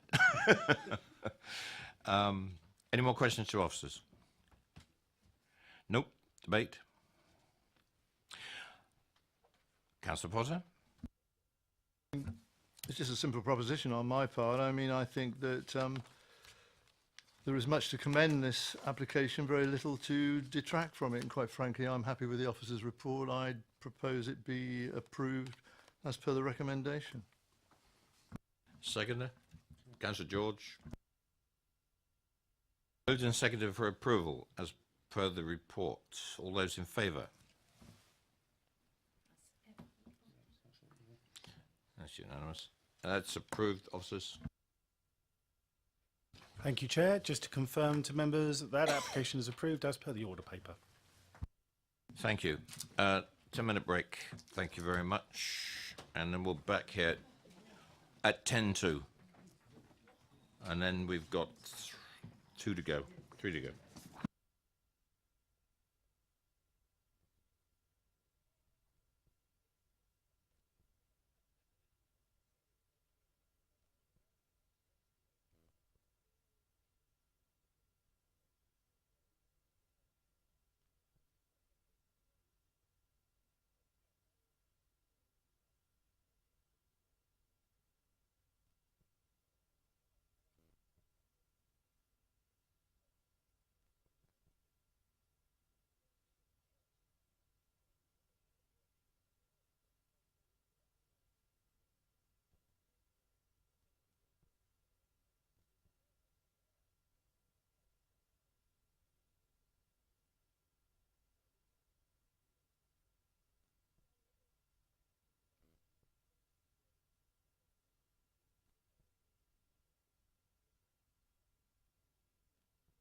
Right, we're going to start off with item number 11, as item number 10 was withdrawn. And if I could ask John Buckley to come forward, please.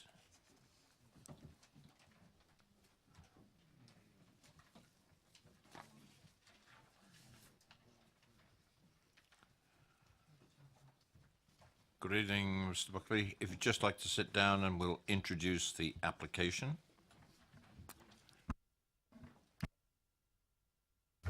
Thank you, Chair. This application is for a property known as Dora Lee in the Green in Whitchurch, and it is for the erection of a replacement dwelling with ancillary works. The application is before committee with a recommendation for refusal. Members will remember having visited the site at the viewing panel on Monday, and there is an update, but it really only summarises in very brief terms what happened at the viewing panel. Thank you.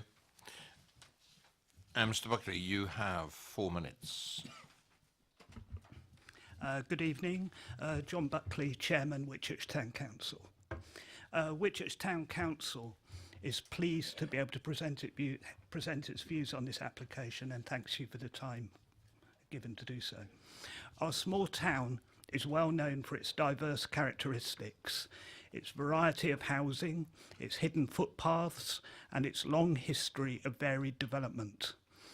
It is very proud of these attributes that have made it a place where people want to grow up as families, to live, to work, and to make their lifelong homes.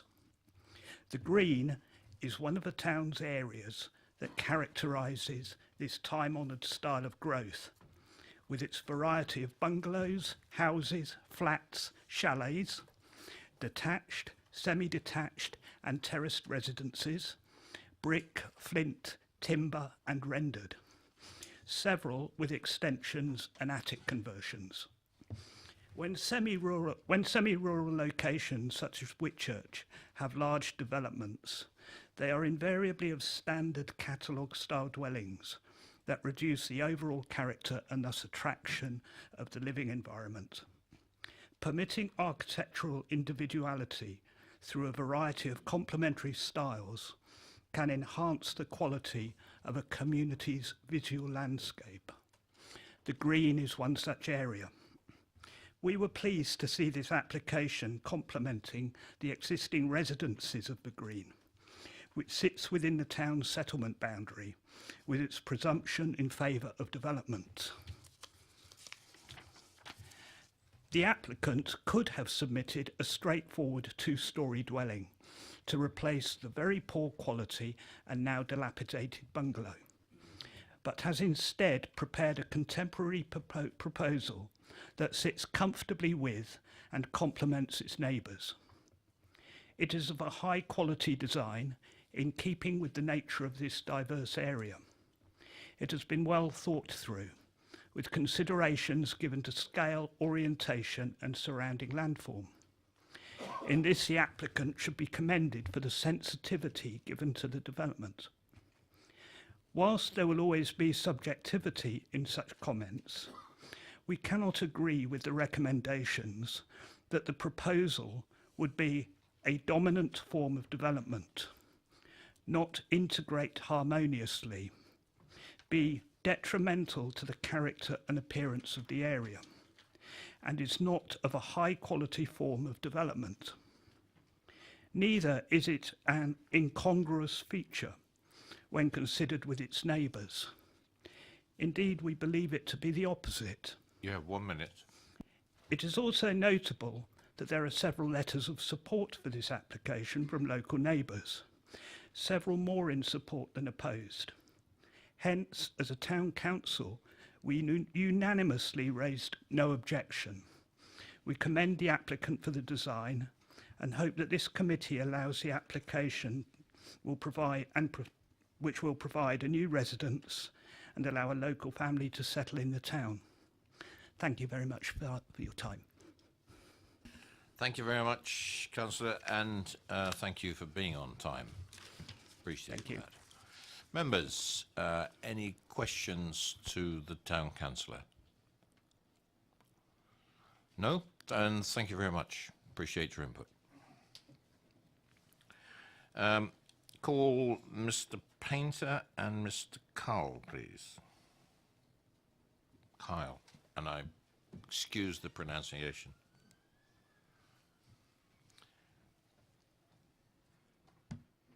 And if I've got the names wrong, I apologise. I just read what's on the paper. You have 4 minutes to address the committee, and I think you found the button. Yeah, that's the silver one at the bottom. Off you go, between you. Good evening, and thank you for considering our application to provide a 4-bedroom replacement home at Dorley the Green. I've lived in Whitchurch for 20 years and Alan for 7 years, and both play an active role within the community. Between us, we have 3 children, all of whom have been or are being educated in Whitchurch. Thank you for taking the time to visit the Green on Monday. As you would have seen, there are numerous properties on the Green that provide an eclectic mix of dwellings and architectural styles. This includes bungalows, chalet bungalows and 2-storey buildings, all with a varied orientation towards the road. When we were planning the design of our home, one building stood out in particular as a style we quite liked. Greenways, a 4-bedroom chalet bungalow 3 doors to the west of Dorley. This building consists of a gable-fronted tall chalet bungalow situated between 2 modest bungalows.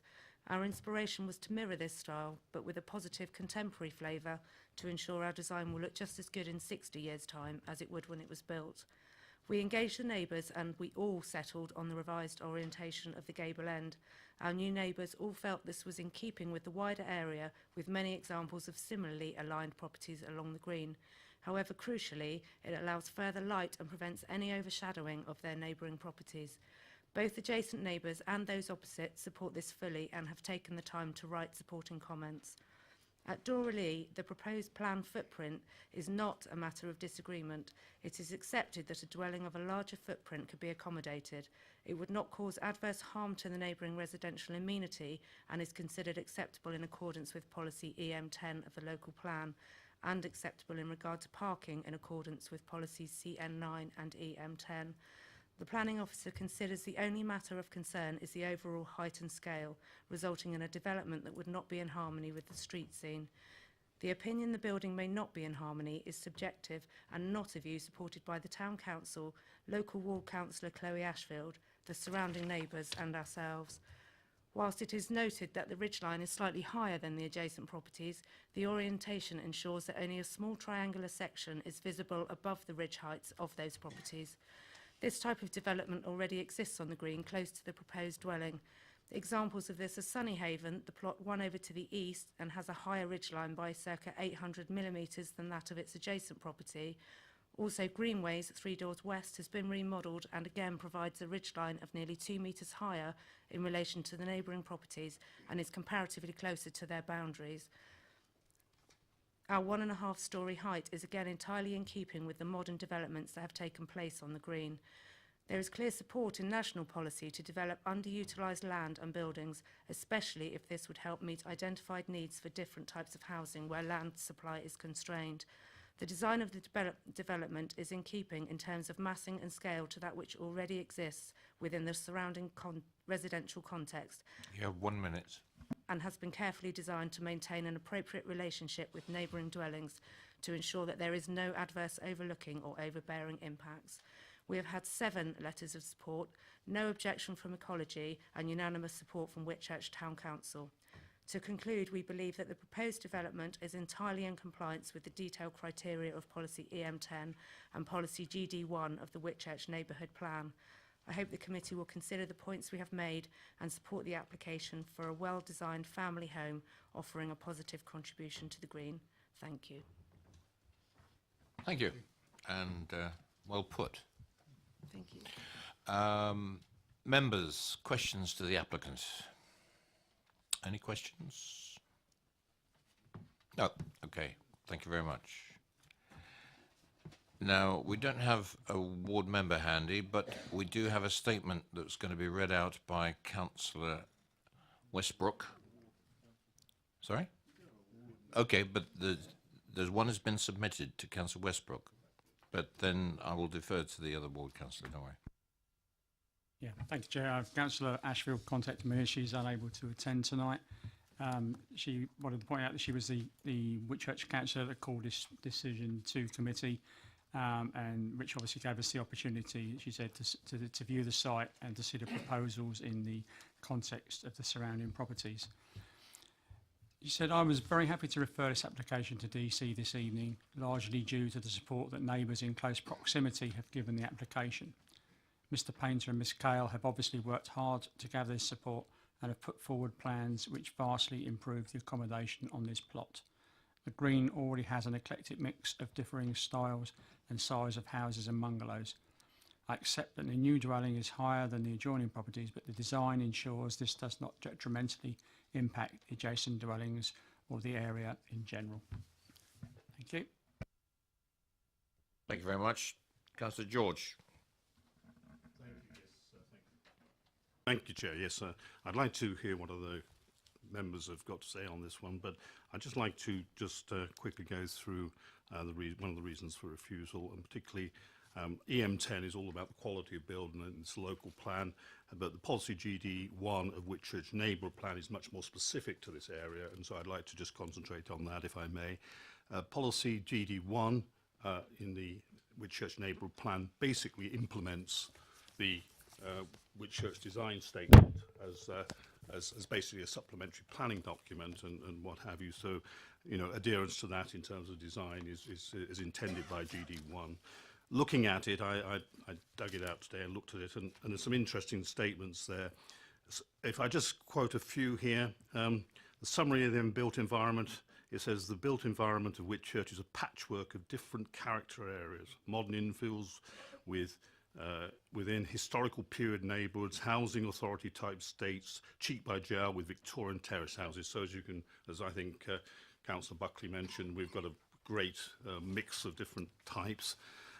In terms of the guidelines for the built environment, I've gone through them, and there's probably just only 3 that are particularly relevant to housing, but number 2 is to preserve the variety of roof lines and roof styles in Whitchurch, which is an interesting one.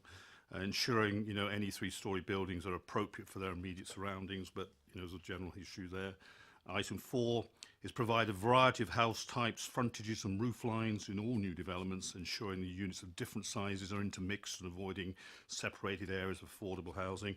We've got that one. And number 11, designs of new buildings and extensions to respect the materials, shapes, styles and proportions of walls, roofs and other features in the buildings in the area. So those are just 3 that are very similar. And really, you know, I'd ask members to think whether the design that we've got coming fits in with those sort of criteria. The other one I did notice, which members may want to know, is the one on materials. It says in our opinion survey, 49% of respondents said they considered the use of compatible materials as essential. So possibly that one doesn't quite mix in, it's a little bit odd, but we do have other houses of similar type in Whitchurch. So I'd just like to give that clarification of the policy GD1. Thank you very much. Also, Councillor Ashfield's not here. Any questions to the ward member? Give you that much. Questions to officers about this one? Debate or motion? Maybe? Councillor Bound. Thank you, Chair. I was fortunate enough to go on the site viewing on Monday and noticed the old bungalow which was there where we were met by the applicants, and it was quite obvious to me, and I think to the other people there, that something needed to replace this particular dwelling. And yes, the new build as proposed is different, but looking around the area, there were quite a lot of variance in terms of build styles and even in heights of buildings. And in my opinion, this new build would fit quite nicely on that site.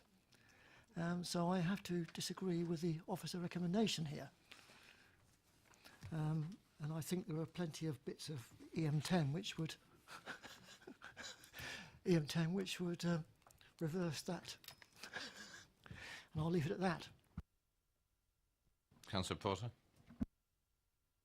unsurprisingly, broadly the same as Councillor Band. I mean, I read the report with some interest, and genuinely, I say to the officer, when I was reading the sections of it, like the impact on the character of the area, stroke design, and the impact on neighbouring amenities, it's a report that is really objective in its analysis, and in many ways, I think is very favourable to the application, and I was therefore a little surprised at the sort of summary, if I'm really frank about it. And I know our planning officer colleagues don't take bets, but I expect they would have said this is what Potter will say tonight, really. But the fact is, it is only the conclusion that I disagree with, and I really do think the word's been overused tonight a couple of times, but the collective. But there is a diversity of design and structures in this particular part of Whitchurch, and I find no problem with the application as made, and I'm enthusiastic about supporting it, Chair, and I'd move for this to be approved tonight. Thank you for that. Think about possible reasons. Councillor Westbrook. Yeah, thank you, Chair. I take it to page 298. I agree with all that's been said so far. I think it's interesting under the impact upon the historic environment that the statement in the report says, as such, the proposal would give rise to less than substantial harm to the character and appearance of the designated heritage asset, which is obviously the other side of London Road. But the development is also considered to preserve the character and appearance of the conservation area as a locally designated heritage asset accords. So I thought it was quite an interesting point to make as well, when you're up, actually it's down for refusal. So I'm happy to support the refusal. No. Approval. No, sorry. I'm second. I was happy to second. Councillor. You're happy to second it. Okay. Yeah. Councillor Robinson. Well, thank you, Chair. Well, I was going to second it, but I don't think I need to now.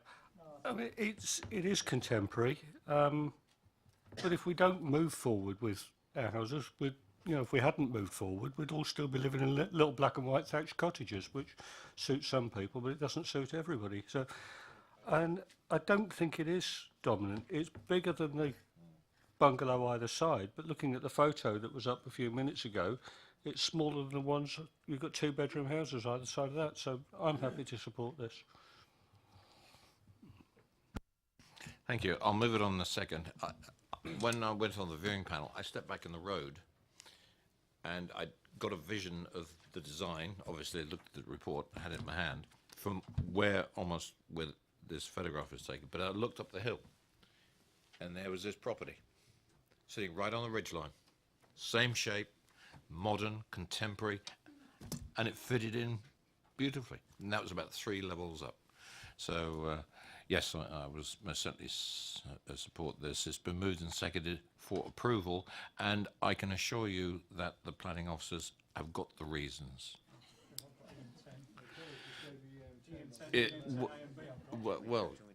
We'll reiterate it, but we better do this for the record. Thanks, Chair. I had from listening to the debate, the enhancement of the existing site that Councillor Bound mentioned, in keeping with the variety of design that Councillor George mentioned, in particular referencing policy GD1 of the neighbourhood plan and policy EM10 of the local plan, and then picking up on the point that Councillor Robinson just made, that the fact that the scale of the development wouldn't dominate the site, in reverse of the reason for refusal. Thank you very much. Moved and seconded for approval. All those in favour? That's moved for approval. Officers? Thank you. Before, just confirm that, if I can perhaps run through some conditions that councillors may consider prudent to impose. There is basically a plans condition to, require them to adhere to their approved plans, the standard time condition, a materials condition, a mitigation and ecological appraisal was carried out, and the condition to require adherence to the measures within that. Hours condition for hours of work and hours of deliveries. Requiring the provision of 3 parking spaces. cycle parking facilities, requiring a construction method statement to ensure that the development doesn't inconvenience surrounding highway users and road safety and all those other things, and a final condition that requires the garage is retained solely for purposes incidental to the enjoyment of the dwelling house.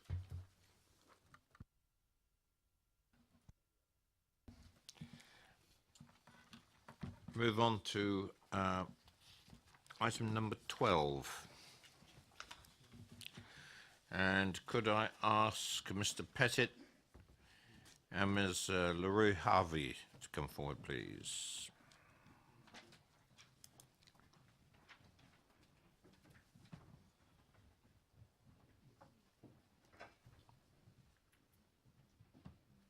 Good evening. Just like to sit tight, the officer will introduce the application. Thank you, Chairman. This application is for the site of Elderfield House, Bagmore Lane at Herriard. The proposal is for the subdivision of Elderfield House to form 2 number dwellings and the erection of a further 3 dwellings within the curtilage. This also includes associated access for parking, turning, landscaping and private amenity space. The application was subject to a viewing last week, or earlier this week I must say, and the summary of that is provided within the update paper. The update paper also includes reference to additional information that was received relating to the arboricultural implications on the site, or the arboricultural constraints, which has been assessed by the tree officer and has been considered to be acceptable. Therefore, it is recommended that the final reason for refusal, number 3, which related to trees, is removed. I've got nothing further to add other than to advise members that the application is recommended for refusal. Thank you. Thank you. You have 4 minutes between you. It's that silver button at the bottom of the microphone. Thank you, Chairman, members of the committee. My name is Mark Pettit and I prepared and submitted this planning application. Sat alongside me is the applicant, Christina LaRue Harvey. Now, the application before members comes to committee with a recommendation for refusal. There are 2 reasons for refusal, and these relate to landscape impact and the principle of 3 new build dwellings on the site. You'll note from the update paper that the previous reason for refusal relating to trees has now been removed following the submission of the necessary arboricultural report. Now, the matter of landscape impact is a subjective one. We feel that the proposed dwellings will sit comfortably in this location and that they have been well designed, reflecting the rural character of the area. The scale and massing of the buildings is certainly not out of keeping with other dwellings in the village, which are of various styles and configurations, whilst the layout is open and spacious, responding to the site's position in the landscape. We do not consider development in Herriard to be exclusively linear, and it's noteworthy that there remains an extant permission for a new pool house in a similar position to plot 3. The site enjoys excellent screening, as you will have seen on the site visit, provided by many evergreens, particularly along Bagmore Lane. Now, the applicant is happy to reinforce the planting along the southwestern boundary of the site to soften the impact of the proposed development and filter any views from the public footpath. On the whole, the proposed dwellings will be well screened. They will be positioned wholly within the curtilage of Elderfield House on land that is already in residential use and which is currently occupied by a tired-looking tennis court. Now, turning to the principle of the 3 new build dwellings on the site, the officer has come to the conclusion that the site is isolated and therefore falls down against the requirements of policy SS6 of the local plan. This is despite the council recently granting permission for a single dwelling at the Tile Barn last December and 12 new dwellings off Back Lane 6 months earlier, which I think we've highlighted on the plan here in orange. In both instances, the council came to the conclusion that the respective sites weren't isolated, even though they are further from a bus stop than Elderfield House and not significantly closer to the local services and facilities. Sorry to interrupt, but could you put that down, please? Thank you. Now, the key question in this instance, in respect of this application, is having regard to the Braintree case, is whether or not this site is far away from other places, buildings and people, i.e. remote. This is quite clearly not the case here. The site is very much part of the village, having originally been the vicarage. The crossroads it sits on are generally considered to be the centre of the village, just across from the village green. The A339 does not mark the physical edge to Herriard. This is a scattered settlement which comprises built form on both sides of the main road, including the residential properties along Bagmore Lane. In terms of local services and facilities, within walking distance of the site are a public house, a church, Herriard Green, which includes a sports pavilion, nursery school, children's playgrounds, sports pitches and tennis courts, the Royal British Legion Hall, and employment opportunities off Scratchface Lane and at Herriad Park. You have 1 minute. We do not consider the site to be isolated, and there's no justification for deeming it so. So in summary, we consider the proposed dwellings to be an appropriate design response in this instance and make a positive contribution to the character of the area in a location that is neither isolated nor physically separate from a settlement. Walking, cycling and public transport are alternatives to using the private car, and the addition of 4 new homes will make a small but worthwhile contribution to the housing stock in the parish. Housing developments elsewhere in the parish have been supported by the council in recent months on sites that were not considered to be isolated. We believe that the same approach should be taken in this instance, particularly as the council do not actually object to the principle of subdividing the existing house to create an additional residential unit on the site. Aside from the landscape officer, the scheme has raised no objection from any of the statutory consultees, and in fact the parish council have outlined their unanimous support for the scheme. It's therefore respectfully requested that planning permission be granted accordingly. Thank you. Thank you, and again, thank you for being on time. Questions to the applicant, members?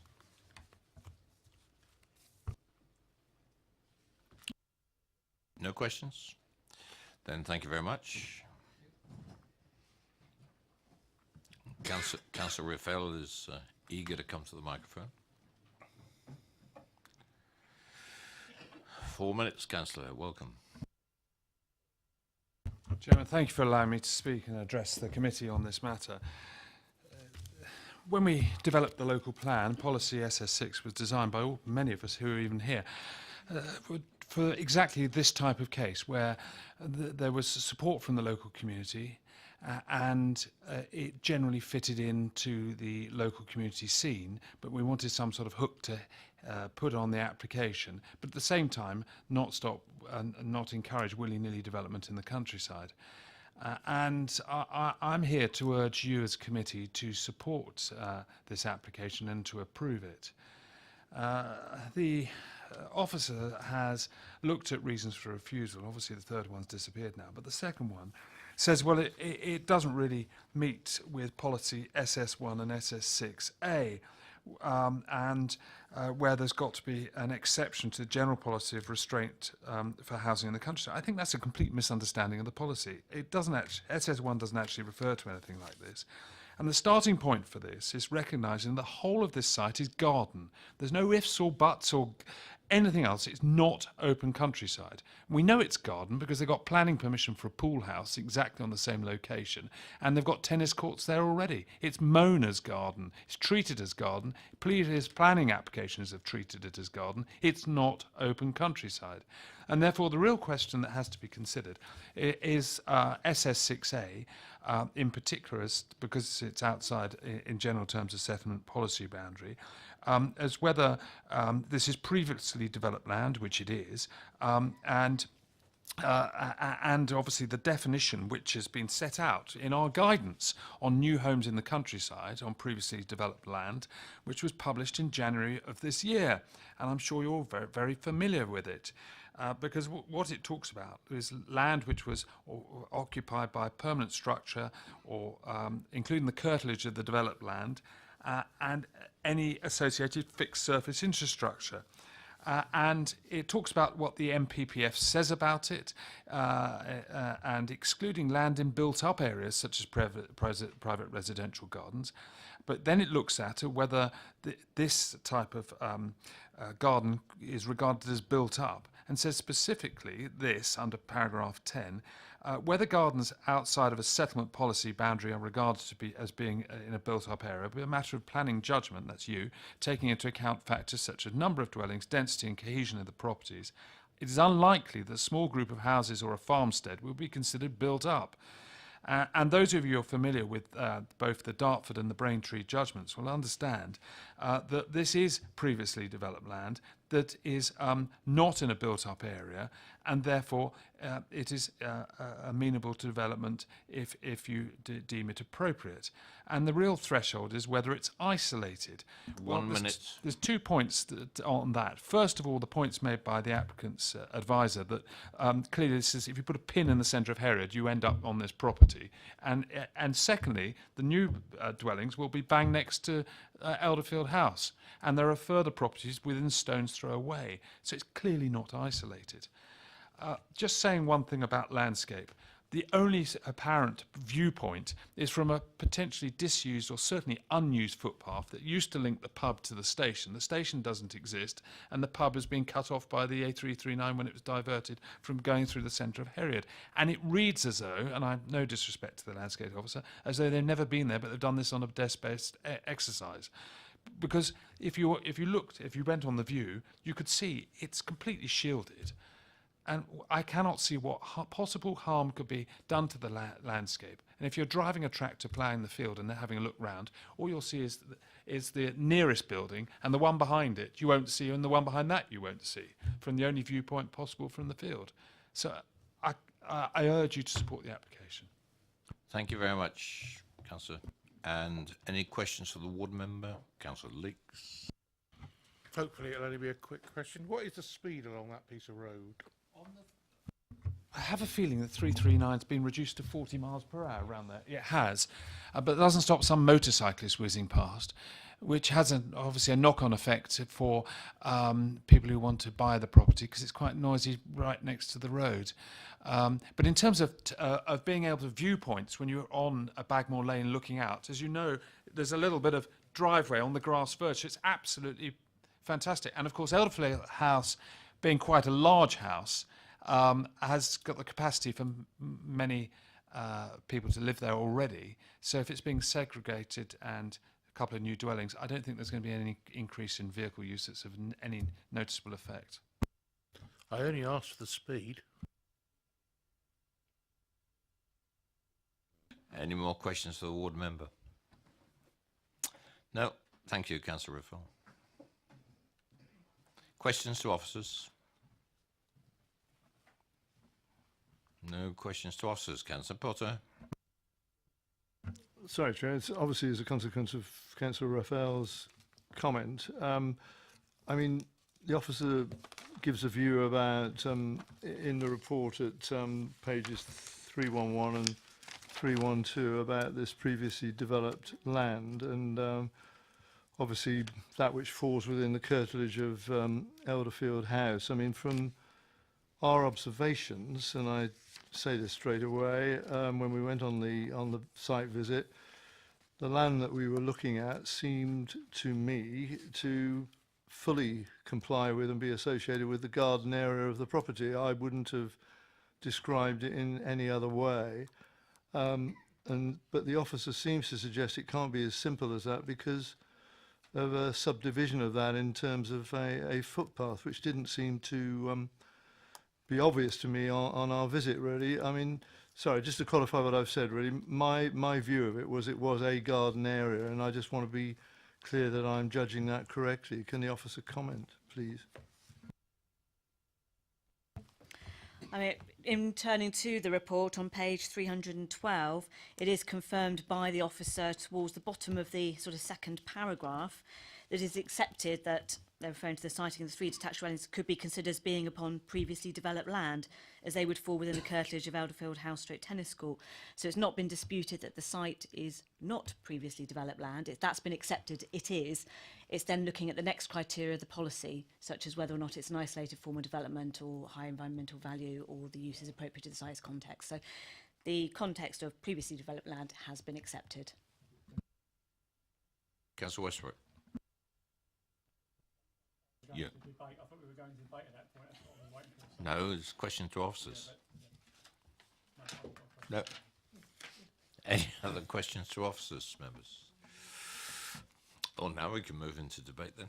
Councillor Westbrook.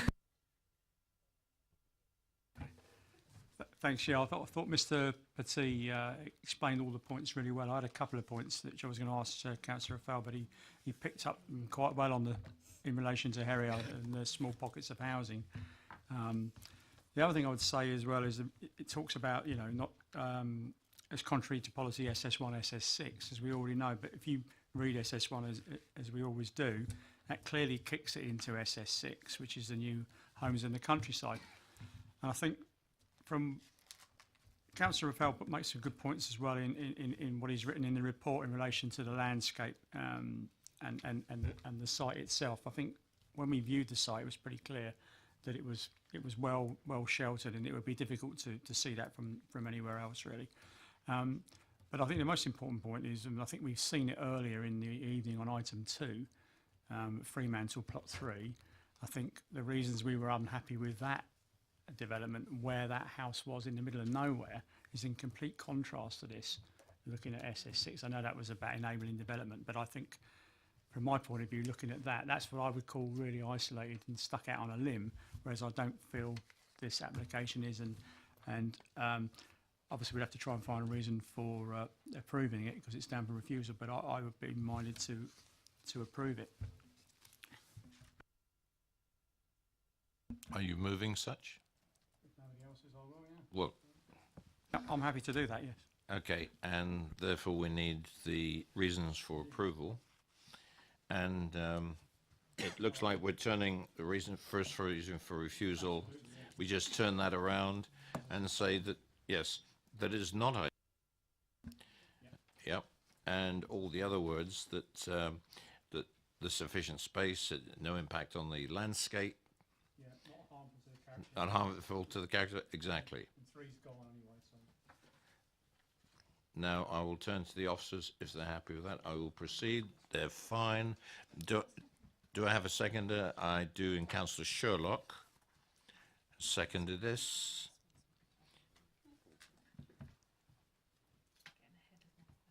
You.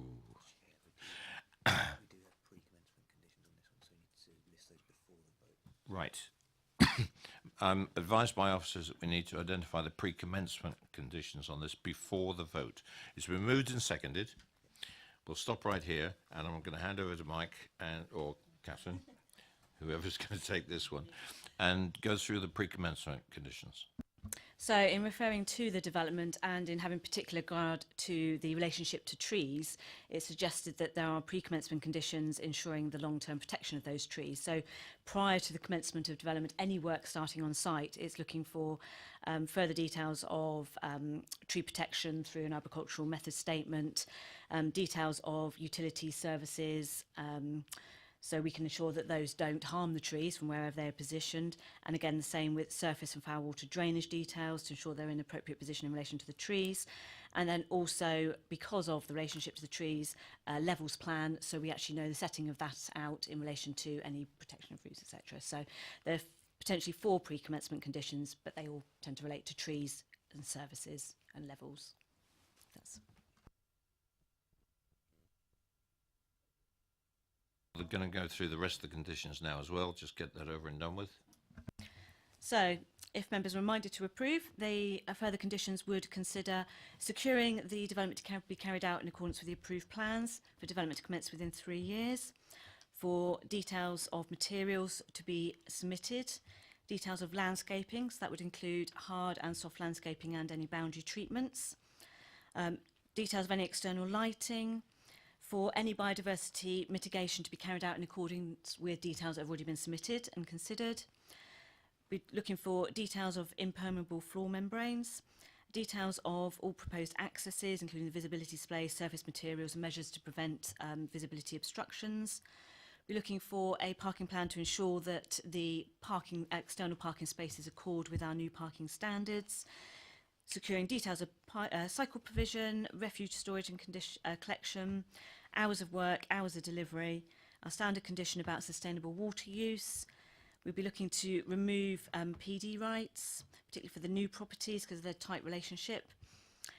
Some obscurely glazed windows to prevent overlooking and to ensure that a minimum of 15% of the new dwellings are accessible and adaptable. And then we would look for associated informatives to ensure that applicants are aware of our standard planning conditions, that we've acted in a positive and proactive way to detail the contact details for any new postal addresses and then standard informatives relating to highways advice.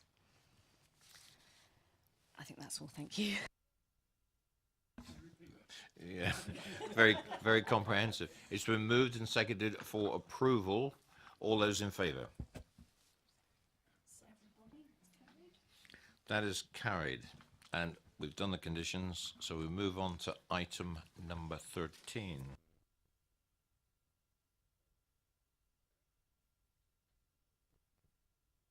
There are no speakers for various reasons on this one, and if I could ask the officers to introduce it.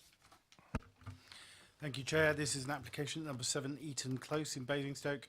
It's for the erection of a single-storey front and first floor side and two-storey rear extension at the property.